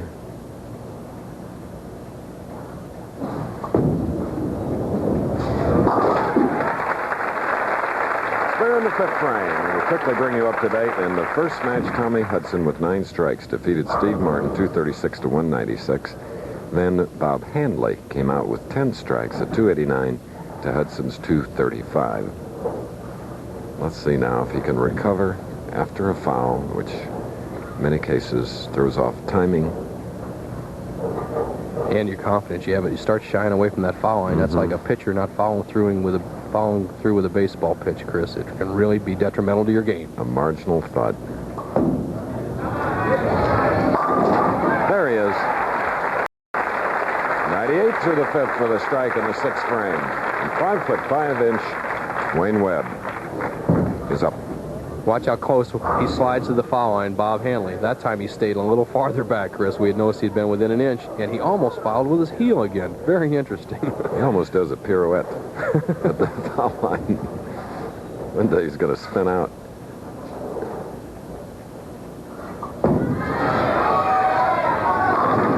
Ooh, a tap. Halfway.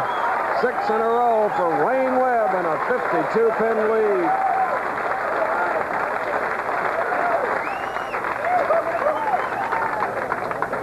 Wayne Webb, great break. Headpin goes to the sideboard, comes back. And the messenger shot, as they call it on the tour. These power players with polyester bowling balls against these light polyester pins. Hey, that shook Mom up. What a great break.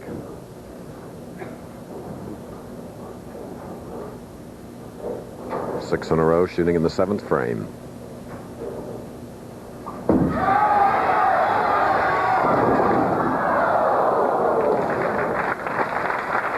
And applause for that 6-bagger. And if he can convert the 210, there'll be even more. Chris, he just gets so wide, he almost leaves a 2-8-10, the shot that you had called earlier in the first match. Gets a break and knocks out the 8, but he's still got the difficult 2-10 split. If he doesn't make this, remember, Bob Hanley, with a tremendous string of strikes he can throw, can still make a match out of this. And don't count that man out. He's tough.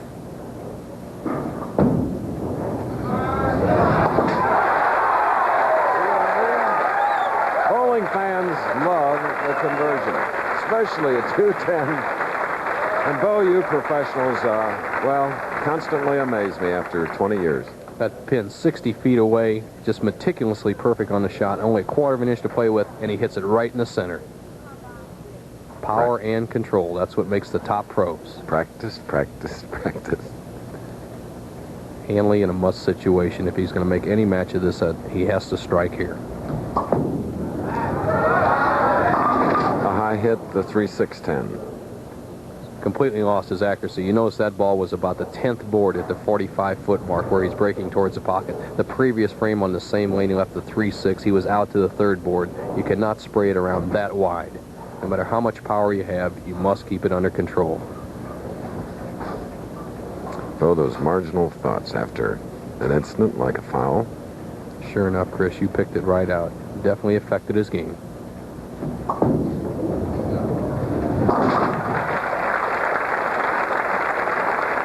Boy, think it hits us all. Even some incident here where we're broadcasting, if somebody should tap you without you expecting it, it does something. It does something to the concentration. You're right. 50 pins.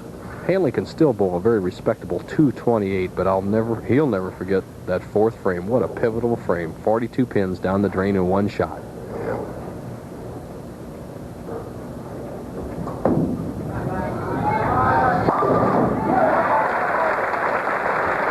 All right, he did a Carmen Salvino at the line with the bowed legs. Jeff Marin, David Husted, not eligible for the Firestone. They'll have to wait till next year. Bo Bowden, who's won, he's going his first trip. Pete Couture, he used to own the pro shop here at Bradley Bowl. Joe Hutchinson, he'll be going to Firestone. Mattingly Tough. My brother, the Masters champion up there in 12th. Joe Berardi, who won this tournament in 13th place.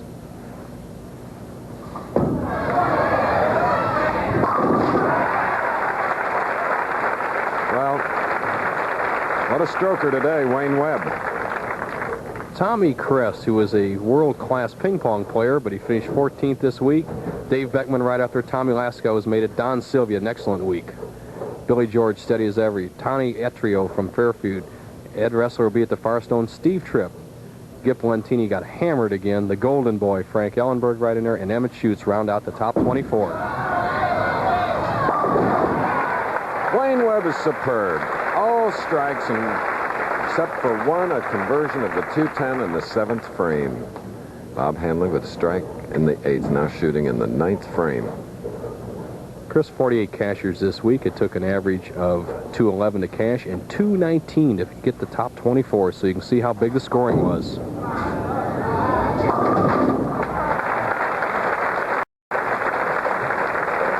There were 5 perfect games rolled this week. Derek Banks, Tony Etrio, David Husted, Gary Schulitz, and Skip Tucker.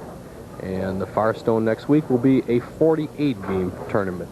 52 players eligible for the Firestone. All the players will bowl 6 8-game blocks. A little different in the format, and definitely a little different in the prize run. $30,000 first.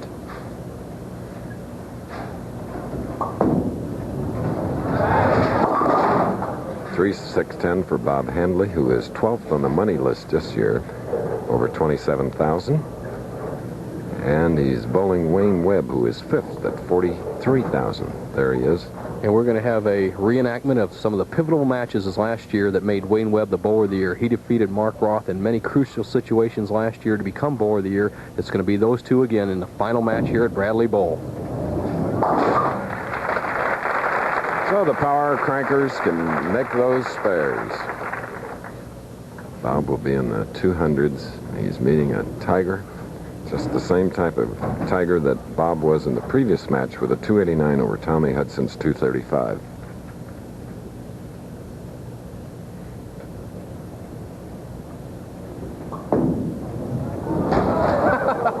Well, didn't matter. It was too late anyway. So it's a 195 for Bob Handley, and coming up next, Wayne Webb against Mark Roth. The Pro Bowlers Tour will continue after this message from one of our sponsors and a station identification. Our 20th year, our 15th stop on a tour of 16 cities. It's been an exciting year. And on our Rolaids Tip of the Week, we thought we'd go back and relive some of those exciting moments. Here they are after 14 weeks.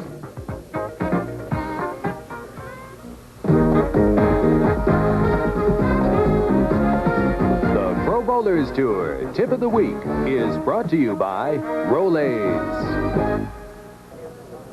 22-year-old Steve Martin got the 1981 Pro Bowlers Winter Tour off to a dramatic start as he upset Marshall Holman in the title game of the Miller High Life Classic in Anaheim, California. Then it was on to Las Vegas for the Showboat Invitational, and bowling's biggest stars, Mark Roth and Earl Anthony, battled it out in the championship game. Roth clinched the victory with this strike in the 10th frame. The first jewel of bowling's Triple Crown, the Bowling Proprietors United States Open, was held 3 weeks later in Houston.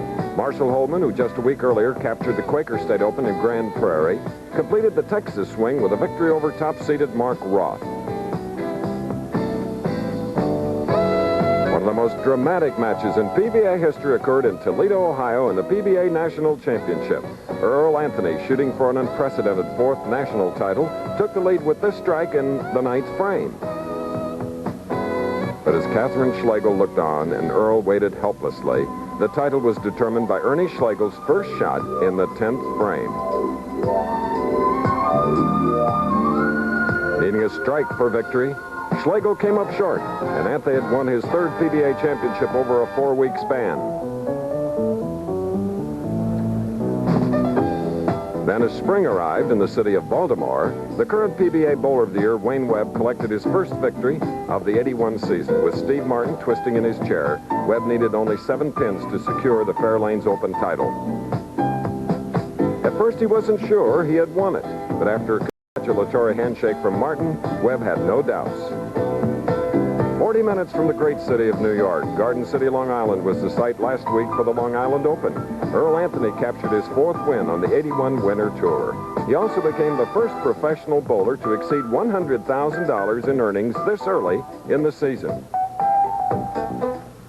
We asked Roger. In Windsor Locks, Connecticut, a suburb of Hartford, we own in the championship match, and it's going to be Wayne Webb going against the tournament leader, Mark Roth.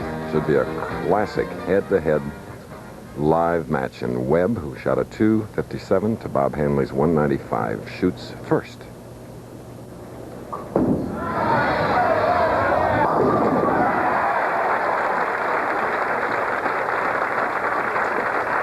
Great way to start.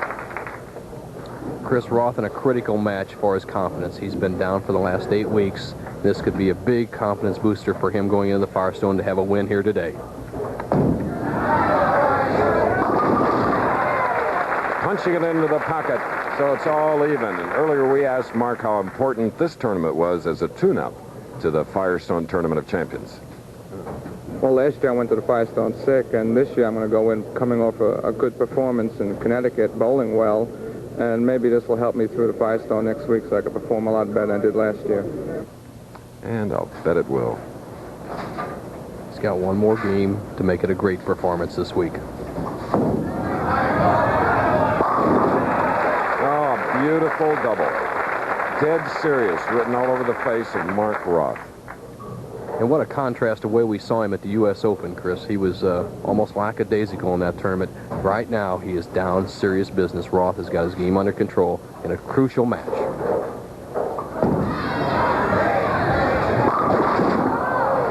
And a 10-pin for Wayne Webb on the right lane after opening with a strike. If you just joined us, he won the semifinal 257 to 195. Chris, the week 10 didn't catch it all. You have to lift through that ball straight through. Wayne Webb did not lift all the way through with a good extension and follow through.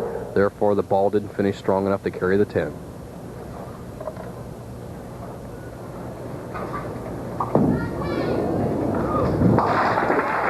All right, a spare in the second for Wayne Webb. 12,000 will go to the winner.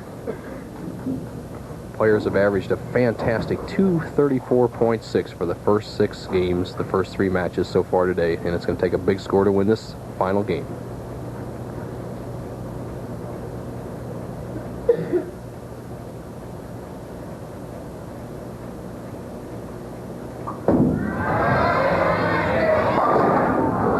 Leaving a 10, the winner of the Fairlanes Open 2 weeks ago and 3rd last week in the Long Island Open, Wayne Webb. Webb was a bowler of the year by defeating Roth in crucial situations last year, so this could be a deja vu of more to come for the bowler of the year honors. Webb defeated Roth at the Showboat, and he was very strong again at the Firestone. He's the defending champion. Spare in the 3rd, and now up is a great champion who was finalist in 5 of our first 6 telecasts. Some of the other names that have been prominent on our telecast this year: Earl Anthony, 8 appearances. That's Jackie Roth, lovely lady. Anthony finished 120th this week. Holman did not bowl. Mark's 6th appearance, and he leaves the 310 split. Jackie has helped Mark quite a bit with his bowling in the last week or so to get his game back on. There's nothing better than have somebody who really knows your game, and his wife knows it very well. Roth with an errant shot. Hooking it too much leaves the 310 split. Watch the way he attacks this cross lane with a straight shot and a lot of speed. Excellent spare shooter for cranker or power player. Just like that. Hard to spare. Perfect spot bow to Pass along our sympathy to the family of Joe Louis. I had the pleasure of this man crossing my path. In fact, early days of boxing commentary, he taught me so much. And like his punches, or like Mark Roth's bowling stroke, whatever he said was short and sweet, like too much talk, not so good, great. But we will miss him, but what a legacy. And he was a great bowling fan, Chris. Mm-hmm.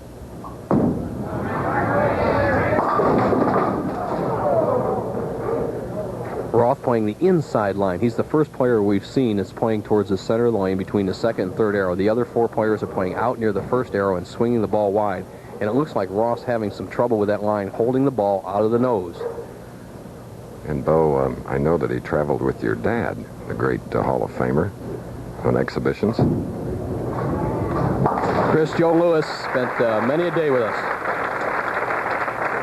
All right, here in Windsor,